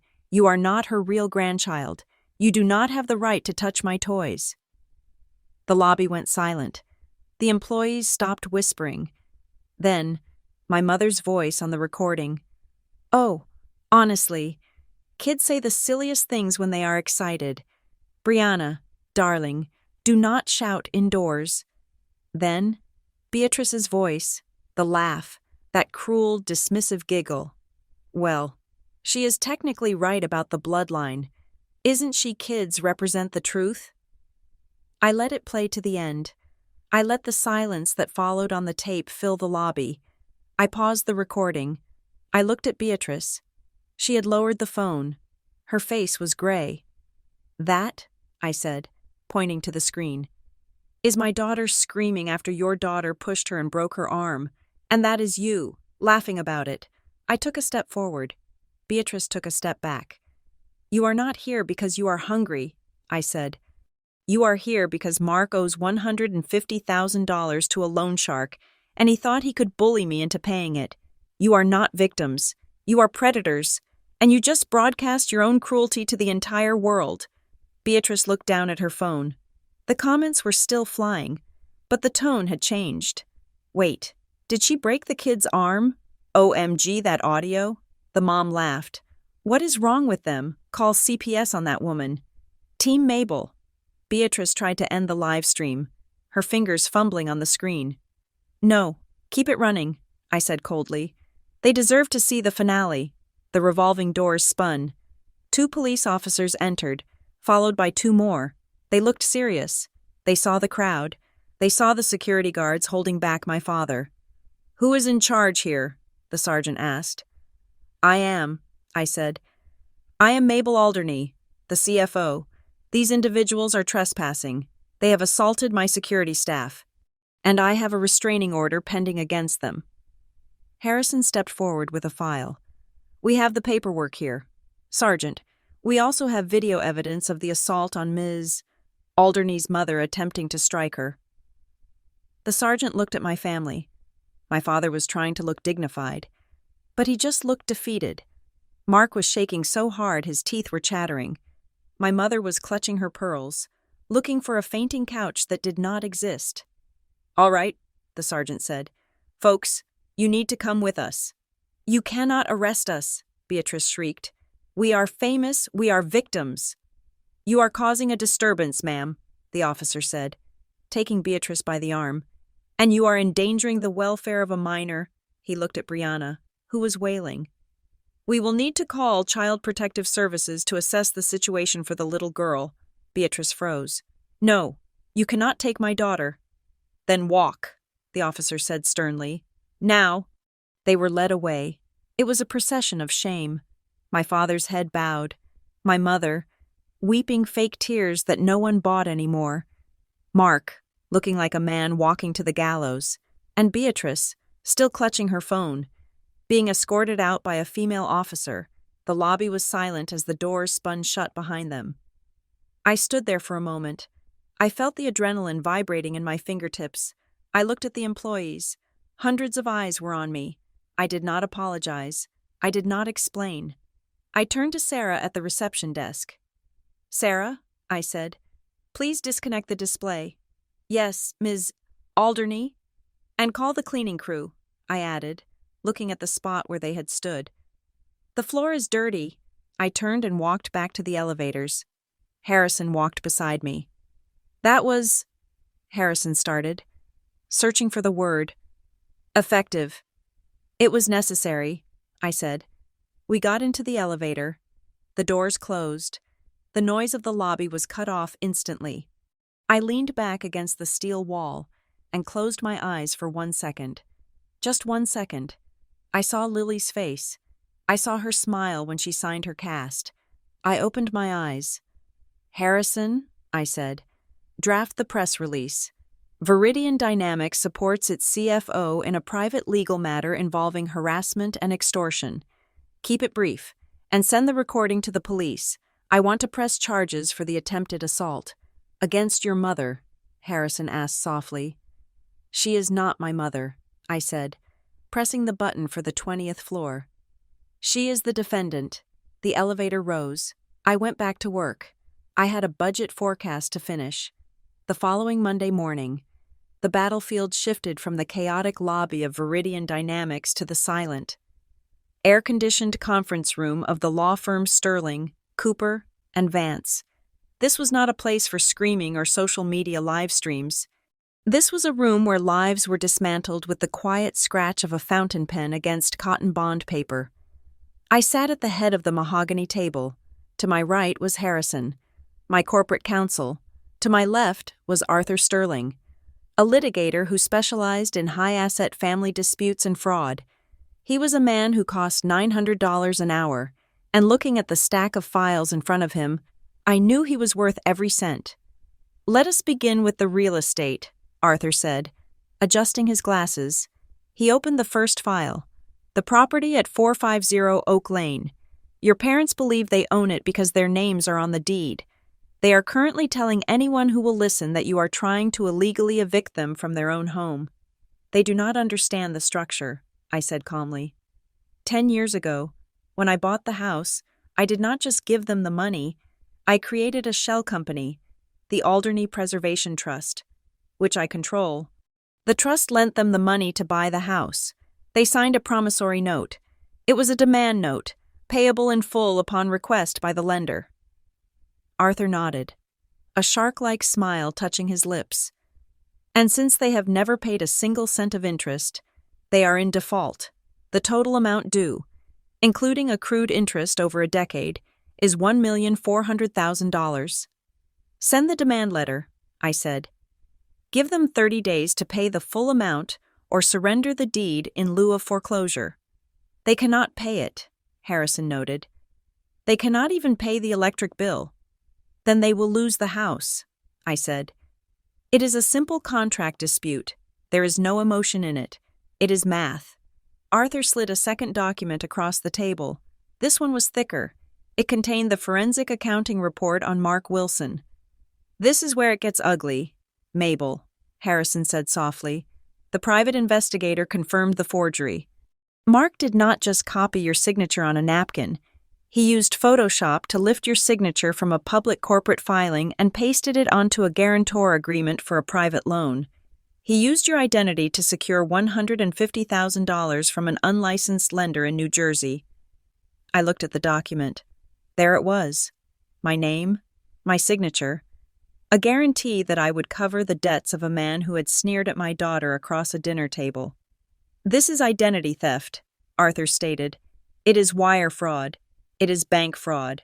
Under federal law, looking at the amounts involved and the interstate nature of the communication. He is looking at a mandatory minimum of 5 years in prison, potentially up to 20 if the prosecutor is feeling ambitious." "File the report," I said. "Send it to the district attorney's office, and send a copy to Mark's lawyer, if he can still afford one." "Are you sure?" Harrison asked. "Once we file this, there is no unringing the bell. Mark will go to jail. Beatrice will be the wife of a felon. Brianna will grow up visiting her father through a glass partition." I thought about Brianna shoving Lily. I thought about Mark laughing about the stray at my table. "He made his choice when he picked up the pen," I said. "File it." As we were reviewing the timeline for the eviction, my phone began to vibrate on the table. It was a number I did not recognize, but the area code was local to Connecticut. I let it go to voicemail. A minute later, the transcription appeared on my screen. It was my father. He must have borrowed a phone from a neighbor, or perhaps used a payphone. If those still existed. Arthur looked at me. "Do you want to play it?" "Play it," I said. Arthur tapped the screen. My father's voice filled the room. It sounded broken, older than I remembered. "Mabel, it is Dad. Look, please pick up. This has gone too far. We are cold. Mabel, your mother is sick. She cannot stop crying. And now this lawyer says we have to leave the house. Where are we supposed to go? We are old people. I held you when you were a baby. Mabel, I taught you how to ride a bike. Doesn't that mean anything? Mark is saying the police are looking for him? He is terrified. Please. Pumpkin, just call me. We can fix this. We are family." The room was silent. Pumpkin. He had not called me that in 20 years. He only used it when he wanted something. Harrison looked uncomfortable. "It is a powerful plea," he admitted. I looked at the phone. I felt a phantom sensation of a small hand gripping my finger, Lily's hand. I remembered the bruise on her arm, the dark purple bloom of trauma caused by the people this man had raised and enabled. "He taught me to ride a bike," I said to the room, "and then he charged me interest on the bicycle." I turned to Arthur. "Draft a response. Do not send it to him directly. Send it to their legal representation." "What do you want it to say?" Arthur asked, his pen poised. "Tell them that the statute of limitations on sentimentality has expired," I said, my voice hard as diamond. "Tell them that all emotional transactions were concluded on Thanksgiving night when they watched my daughter get hurt and did nothing. Tell them that from this point forward, I do not have a father, I have a debtor, and I expect to be paid." Arthur wrote it down. "Understood." "Is there anything else?" I asked, checking my watch. "I have a shareholders' meeting at 2. "One last thing," Harrison said. He hesitated. He looked at Arthur, then back at me. "During the audit of the old accounts, the ones we closed last week, the forensic team found a discrepancy in a custodial account." "Which account?" I asked. "The layout was the Connecticut Savings Bank account ending in 099, Harrison said. "It was the account you opened 5 years ago, the Lilly College Fund. You put $50,000 in it as a seed deposit the day the adoption was finalized." I nodded. "I remember. I haven't checked it in years because it was a long-term hold. I set it to auto-deposit $500 a month." "Right," Harrison said. "Well, there was a clerical error when the account was set up, because you opened it at the local branch in Connecticut where your parents bank, and because you were rushing, your mother, Patricia, was listed as a joint custodian rather than a successor custodian. I felt a cold pit open in my stomach. And the balance is 0, Harrison said. I stared at him. "What do you mean, 0? There should be over $80,000 in that account with interest. Harrison slid a bank statement across the table. It was a graveyard of withdrawals. August 3rd, withdrawal, $5,000. Memo Beatrice rent. September 10th, withdrawal, $12,000. Memo club dues. October 1st, withdrawal, $6,000. Memo. Mark business. They had not just drained me, they had drained Lily. They had reached into the future of the child they called a mongrel, and not real family, and they had stolen her education to pay for their country club memberships and their failures. I picked up the statement. My hand was shaking, not from sadness, from a rage so pure it felt like a religious experience. They stole from her, I whispered. They called her a bastard to her face, and behind her back, they were stealing her tuition money. Technically, Arthur said, his voice cautious. Since your mother was a joint custodian, she had the legal right to access the funds. It is a civil matter. Usually. However, what? I snapped. However, the memo lines, Arthur said, pointing to the paper, and the emails we recovered from the family server. We found an email from Beatrice to your mother dated August 1st. It says, "Just take it from the kid's account. She's not going to college anyway. She is probably going to end up cleaning houses like her real mother." And your mother replied, "Good point. Mabel will never notice." The silence in the room was absolute. It was heavy. It was the kind of silence that precedes a verdict. "They put that in writing?" I asked. "They did," Arthur said. "That moves it from a civil dispute to criminal conspiracy and grand larceny. They conspired to deplete the assets of a minor based on discriminatory malice. It is a hate crime enhancement. Potentially." I stood up. I walked to the window. I looked out at the skyline of Manhattan. I thought about mercy. I thought about the Bible verses my mother used to quote about forgiveness. Then I thought about the email. Cleaning houses like her real mother. I turned back to the lawyers. "Arthur," I said, "I want you to package this evidence. The bank statements, the emails, the withdrawals." "And do what with it?" Arthur asked. "I want you to walk it over to the State Attorney General's office."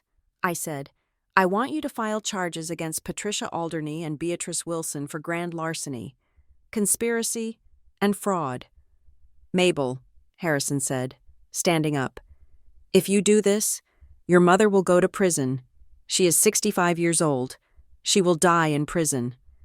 "She should have thought about that before she stole from a 5-year-old, I said. "They wanted to treat Lily like she wasn't part of the family fine. Then they don't get the family discount on justice either." "This is the nuclear option," Arthur warned. "Once the state takes the case, you cannot drop it. It is out of your hands." "That is the point," I said.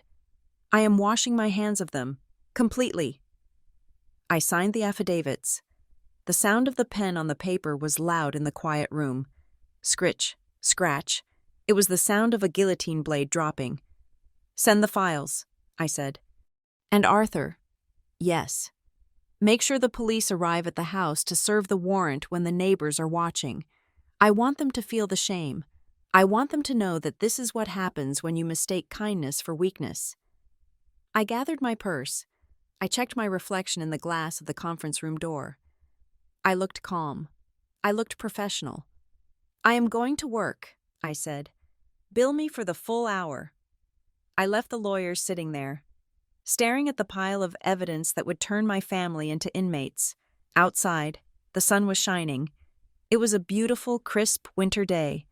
I took a deep breath. The air tasted clean. 2 hours later, back at my office, my phone lit up with a breaking news alert from a Connecticut local news station. Police raid. Historic Alderney estate. Multiple arrests made in high-profile fraud case. I swiped the notification away. I had a meeting with the marketing team to discuss the Q4 projections. I walked into the meeting room, sat at the head of the table, and smiled at my team. "Let's get to work," I said. "We have a future to build." And somewhere in Connecticut, in a cold house surrounded by police cars, my past was finally, permanently, being demolished. They had realized too late that they weren't just losing their money, they were losing the only thing they had left, their freedom, and they had no one to blame but themselves. The collapse of the House of Alderney did not happen with a bang. It happened with a series of whimpers, a slow and agonizing disintegration that mirrored the rot that had been festering in the foundation for decades. It is December now. The city was dressed in silver and gold, vibrating with the aggressive cheer of the holiday season. But in the life of my former family, it was a nuclear winter. The first domino to fall was Mark. I had expected him to fight. I had expected him to posture, to threaten, perhaps to try one last desperate con. I gave him too much credit. Rats do not fight when the ship is sinking. They swim.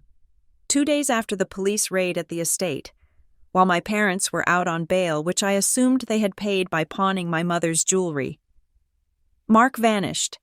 He did not say goodbye to his wife. He did not kiss his daughter. He simply waited until Beatrice was in the shower, packed a duffel bag with his clothes and the $3,000 cash Beatrice had managed to hide in a shoebox, and walked out the door. He left a note on the kitchen counter, scrawled on the back of a foreclosure notice. It read, "I cannot do jail. I am sorry. Do not look for me." Beatrice found it 20 minutes later. I heard about it from the private investigator, Vance, who was still monitoring the house.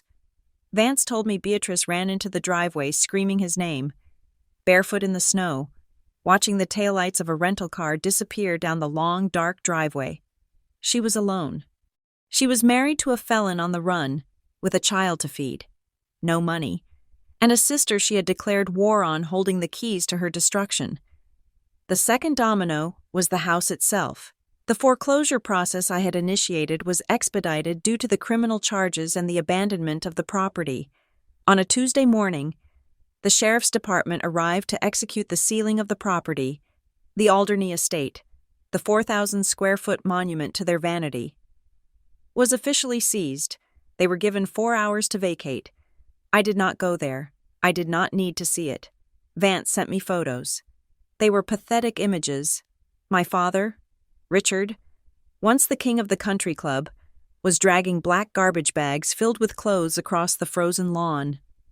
My mother, Patricia, was sitting in the passenger seat of Beatrice's old Honda, the only car they had left, staring blankly at the house she had pretended to own. There were no movers. There were no friends helping them.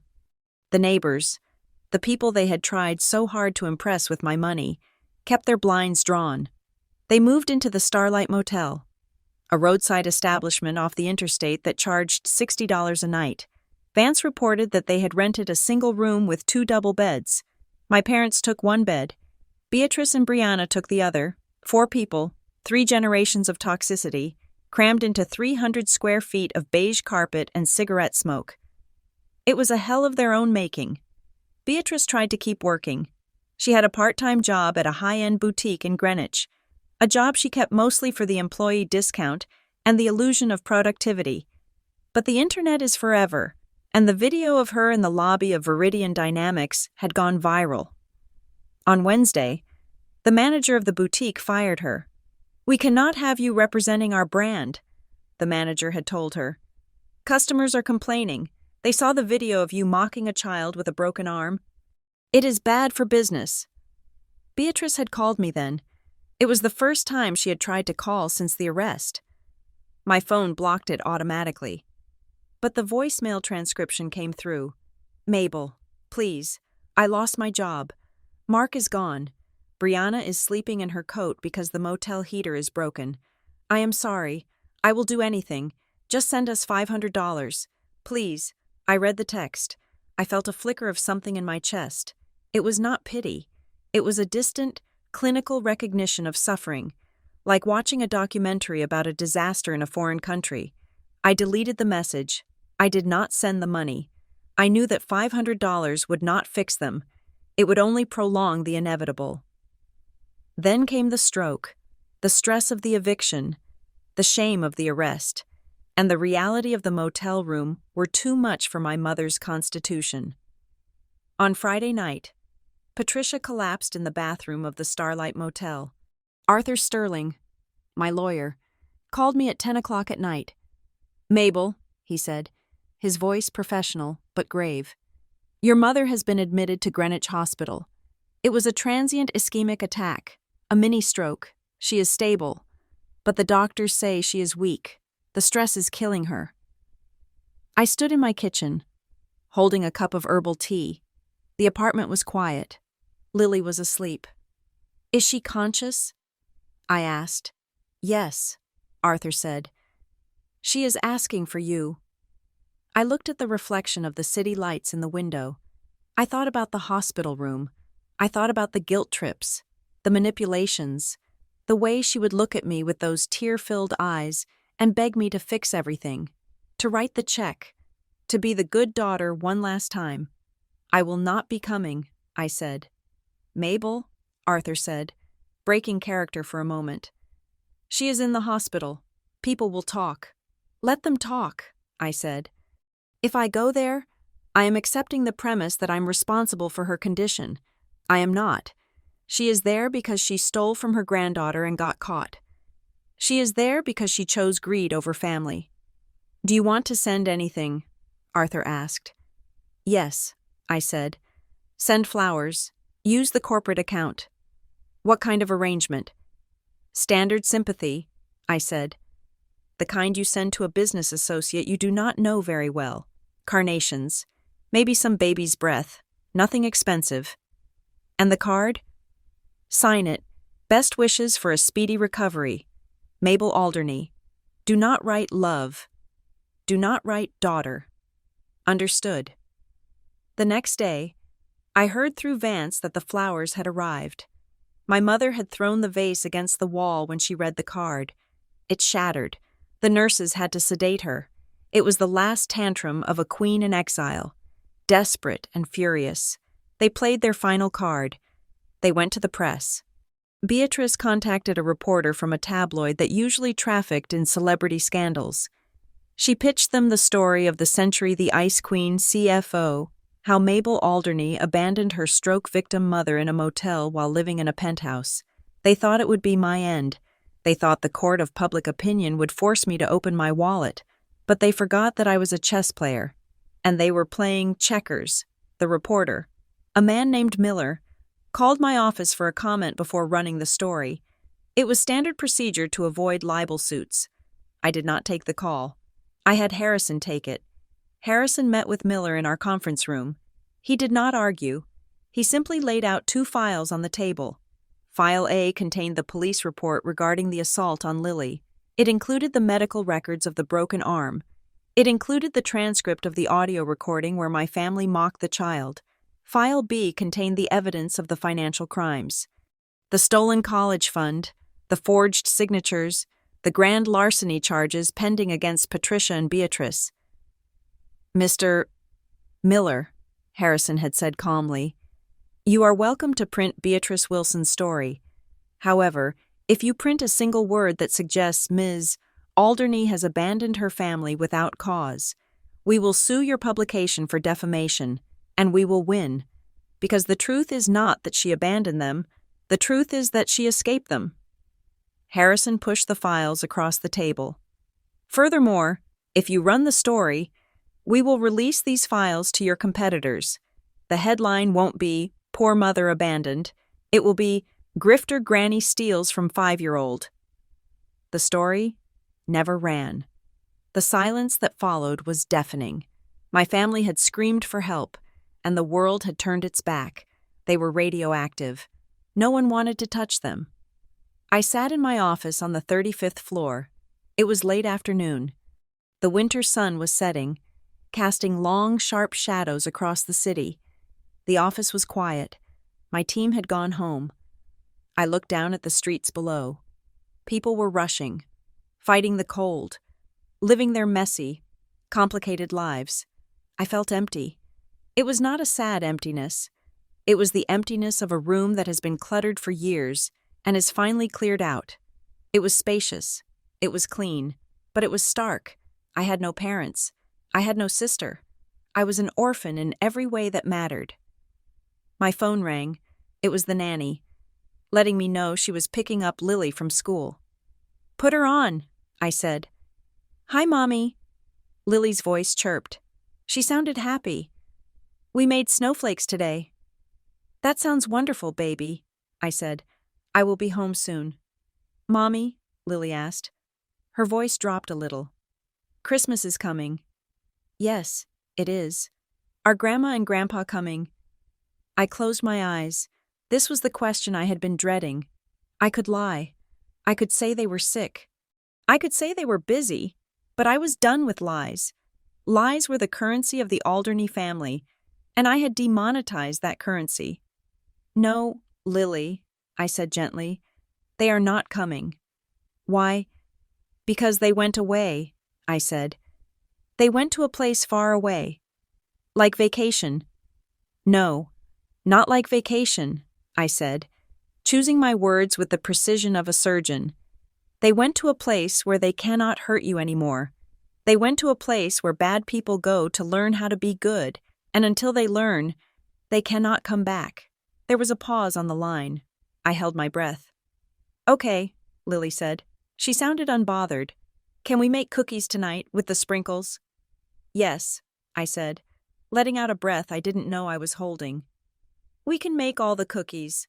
I love you. Lily." "Love you too." "Mommy." I hung up. She was fine. She was resilient. She did not need them. She never had. I turned back to my desk. There was one last piece of business to conclude. I opened a file marked Project Closure. My parents and Beatrice were drowning in debt. The mortgage was gone, but they still had credit card debt, personal loans, and the massive outstanding balance they owed on the car. The banks were already moving to sell this debt to collection agencies. I picked up my phone and dialed the number of the vice president of the bank that held their primary debt. We had a professional relationship. "Jim," I said when he answered. "It is Mabel Alderney." "Mabel," Jim said. "Good to hear from you. I assume this is about the personal matter regarding your relatives." "It is," I said. "I understand their portfolio is being packaged for sale to collections." "That is correct. It is toxic debt. Mabel, we are looking to offload it for pennies on the dollar. Write-off territory." "I want to buy it," I said. There was a silence on the line. "You want to buy your parents' bad debt?" "All of it," I said.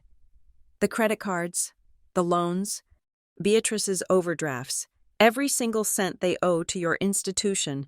I want to own the paper." "Mabel." "Why?" Jim asked. "You are never going to collect on it. They are destitute." "I am not buying it for the return on investment, Jim," I said, my voice cold and flat. "I am buying it for the leverage." "I see," Jim said slowly. "Well, if you want it, it is yours. We can package it and transfer the rights to your holding company by tomorrow morning. Price is 10 cents on the dollar." "Draw up the papers," I said. "Send them over." I hung up. I swiveled my chair around to face the window again. By tomorrow morning, I would not just be their estranged daughter, I would be their creditor. I would own their financial existence. If they tried to write a book, I would garnish the royalties. If they tried to get a job, I would garnish the wages. If they ever managed to scrape together $5, I would be there with a legal claim for 4 of them. It was not about the money. It was about the perimeter. I was building a wall around my life and my daughter's life, and the bricks of that wall were made of their debts. I stood up and put on my coat. I had cookies to bake. I had a daughter to hug. The house of Alderney had fallen. The rubble was still smoking. And I was the one holding the deed to the ruins. The conference room at Sterling, Cooper, and Vance was located on the 42nd floor. High enough that the city of New York looked like a circuit board of lights and concrete below. The air inside was climate-controlled to a precise 70 degrees, smelling of lemon oil and expensive leather, but when the door opened and the receptionist ushered in my family, the atmosphere curdled. They brought the smell of the Starlight Motel with them. It was a scent of stale cigarette smoke, damp wool, and desperation. I sat at the head of the table. Flanked by Arthur, Sterling, and Harrison, I did not stand up when they entered. I did not smile.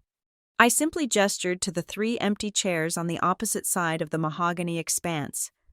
My father, Richard, looked 20 years older than he had on Thanksgiving. His golf tan had faded to a sickly gray, and his hands trembled as he pulled out a chair.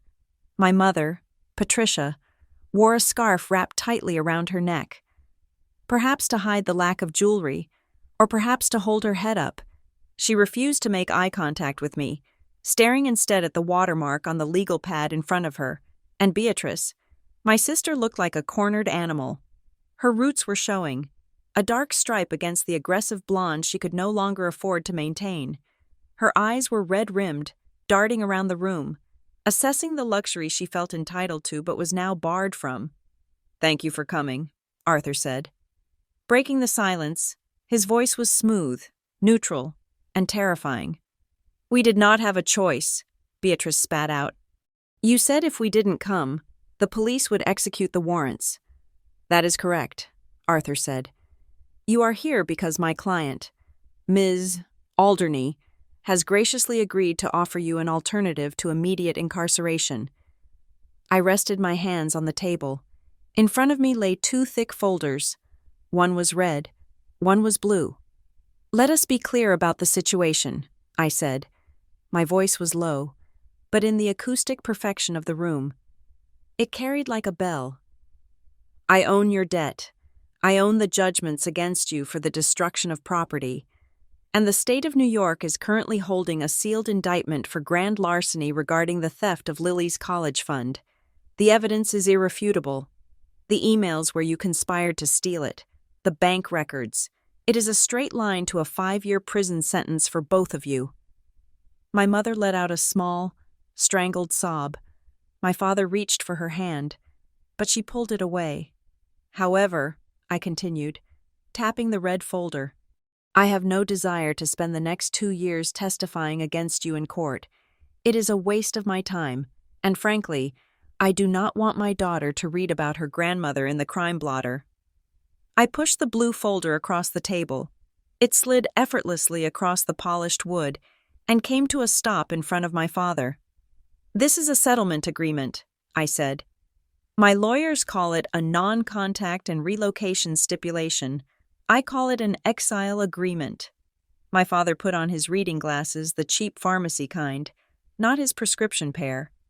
"Exile," he whispered. "The terms are simple," I said. "You will plead guilty to a lesser charge of misdemeanor fraud, which will allow you to avoid prison time. In exchange, you will agree to the following conditions." I listed them, counting them off on my fingers. 1. You will leave the tri-state area immediately. You are prohibited from residing within 500 miles of New York City or my home in Connecticut. "Where are we supposed to go?" Beatrice cried. "We have no money to move." "We have selected a location for you," Arthur interjected. "A rental property has been secured in a small town in the Florida Panhandle. The rent is paid for 6 months. It is a 2-bedroom manufactured home.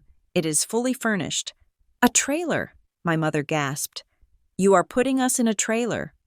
"It is a roof," I said coldly, "which is more than you have right now." 2, I continued, "you will never contact me, my husband, or my daughter again. No calls, no emails, no letters, no third-party messages. If you so much as like a photo of us on social media, you breach the contract." "And 3, I said, leaning forward, "in exchange for your compliance, I will provide a monthly stipend." They perked up. The word stipend smelled like money. I saw the greed flicker in Beatrice's eyes, cutting through the fear. "How much?" Beatrice asked.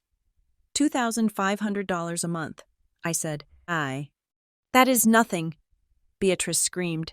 She stood up, slamming her hands on the table. "That is poverty wages. How are 3 people supposed to live on that? I have a child, I have needs." "It is a living wage for that zip code," I said calmly. "It covers rent, utilities, and groceries.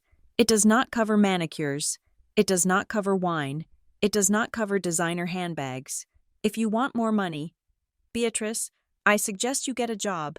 I hear the local diner is hiring." You are a monster, Beatrice shrieked.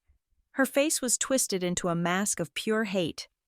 You are sitting there in your $2,000 suit, sitting on millions, and you are throwing us crumbs. We are your family. We deserve half of what you have. You deserve a jail cell. I slammed my hand down on the red folder. The sound was like a gunshot. You stole from a 5-year-old. You mocked a child with a broken arm. You are not victims. Beatrice, you are criminals who are lucky. I am too busy to destroy you completely. Beatrice opened her mouth to scream again, but my father grabbed her arm. Sit down, he hissed. Dad. Sit down. Beatrice. My father roared. Do you want to go to prison? Do you want Brianna to go to foster care because that is what happens if we do not sign this? Beatrice looked at him, then at the red folder. She slowly sank back into her chair. She looked defeated. She looked small. There is one final condition, I said. The stipend is conditional. Every month, you must submit a sworn affidavit that you have not contacted any media outlets or posted anything about me online. If a single story appears in a tabloid, the money stops forever, and I refile the criminal charges. My mother looked up. Her eyes were wet, but they were not soft. They were hard, little marbles of resentment. Mabel, she said, her voice trembling with a mixture of rage and self-pity. How can you do this? I carried you for 9 months. I gave birth to you. I am your mother. It was the ultimate guilt trip, the card she had played 1,000 times to get her way. I gave you life, so you owe me yours.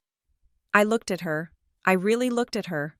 I saw the woman who had criticized my weight when I was 12, the woman who had ignored my achievements, the woman who had watched my daughter get hurt and took a sip of tea. You gave birth to a daughter. Yes, I said, my voice steady and devoid of any emotion. And you killed that daughter on Thanksgiving night. You killed her when you let your granddaughter call my child a bastard. You killed her when you chose your vanity over my child's safety. That daughter is dead. Patricia, I am just the stranger who is cleaning up the mess. I uncapped a heavy black fountain pen. I set it on top of the blue folder. Sign it, I said, or get comfortable in a cell. My father was the first to reach for the pen. His hand shook, but he signed, Richard Alderney. He pushed the folder to my mother. She cried as she signed it, muttering about ingratitude, about how the Bible says to honor thy parents. But she signed. She feared poverty, but she feared the loss of liberty more. Then it was Beatrice's turn. She stared at the paper for a long time. She looked at me with a look that promised vengeance. If she ever got the power, but she had no power. I had bought it all. She snatched the pen and scratched her name. Beatrice Wilson. It is done, Arthur said, pulling the folder back. Copies will be provided to you. A car is waiting downstairs to take you to the airport. Your flight leaves in 4 hours. We do not even get to say goodbye to the house, my father asked weakly. The house is sealed, I said. Your personal effects have been shipped to Florida. Goodbye, Richard. I stood up. I buttoned my blazer. I picked up my purse. Mabel, my mother said, will we ever see you again? I walked to the door. I paused, my hand on the brass handle. I did not turn around. No, I said. I walked out. I walked down the long corridor, past the receptionist, to the private elevator. I stepped in. The doors closed. I waited for the crash. I waited for the wave of grief. But as the elevator descended, all I felt was the release of a pressure that had been building in my skull for 34 years. I checked my pulse. It was slow. It was steady. I walked out of the building and into the winter air. It was snowing. Big, fat flakes were drifting down, covering the grime of the city in a clean, white blanket. I hailed a cab. Tribeca, I said. When I unlocked the door to the penthouse, the smell hit me. It was not the metallic smell of blood or the sterile smell of law offices. It was the smell of vanilla, cinnamon, and warm sugar. Mommy! Lily came running down the hall. Her cast was gone now. replaced by a smaller brace. She was wearing an apron that was too big for her, covered in flour. "We made a mess," she announced, her eyes shining. Grant walked out of the kitchen, wiping his hands on a towel. He had a smudge of flour on his nose. He looked at me, scanning my face for damage. "Is it done?" he asked softly. I dropped my keys in the bowl. "It is done." "Was it bad?" "It was necessary," I said. I walked over to them. I knelt down and wrapped my arms around Lily. She smelled like cookies and innocence. I pulled Grant down so I could hold him too. "They are gone," I whispered into the huddle of my real family. "They are really gone." "Good," Grant said, kissing the top of my head. "Now, come help us. We burned the first batch, and Lily insists we need more sprinkles." I laughed. It was a rusty sound, but it was real. I took off my coat. I took off the armor of the CFO. I rolled up my sleeves. We spent the evening in the kitchen. We played music. We danced. We ate cookies that were slightly too hard and laughed about it. The apartment was warm. The lights of the city twinkled outside, but they felt distant, like a backdrop to the only play that mattered. At 9 o'clock, after Lily had been tucked in and the kitchen was cleaned, I sat on the sofa with Grant. My phone was on the coffee table. It lit up. A notification from the bank. Scheduled transfer complete. Amount $2,500. Recipient Patricia Alderney. I looked at the memo line I had set up. Memo wages for a stranger. I stared at it for a moment. It was the last thread. A financial umbilical cord that kept them alive but kept them away. I picked up the phone. I swiped the notification away. I turned the phone off. I tossed it onto the cushion at the other end of the sofa. "Everything okay?" Grant asked. Looking up from his book, I rested my head on his shoulder. I listened to the wind howling outside the glass, impotent against the walls we had built. The storm had raged for decades, tearing through my self-worth, flooding my life with toxicity, but now, the clouds had broken. "Yes," I said, closing my eyes. "Everything is perfect." The storm had stopped right at my doorstep, and for the first time in my life, the silence it left behind was not empty. It was full.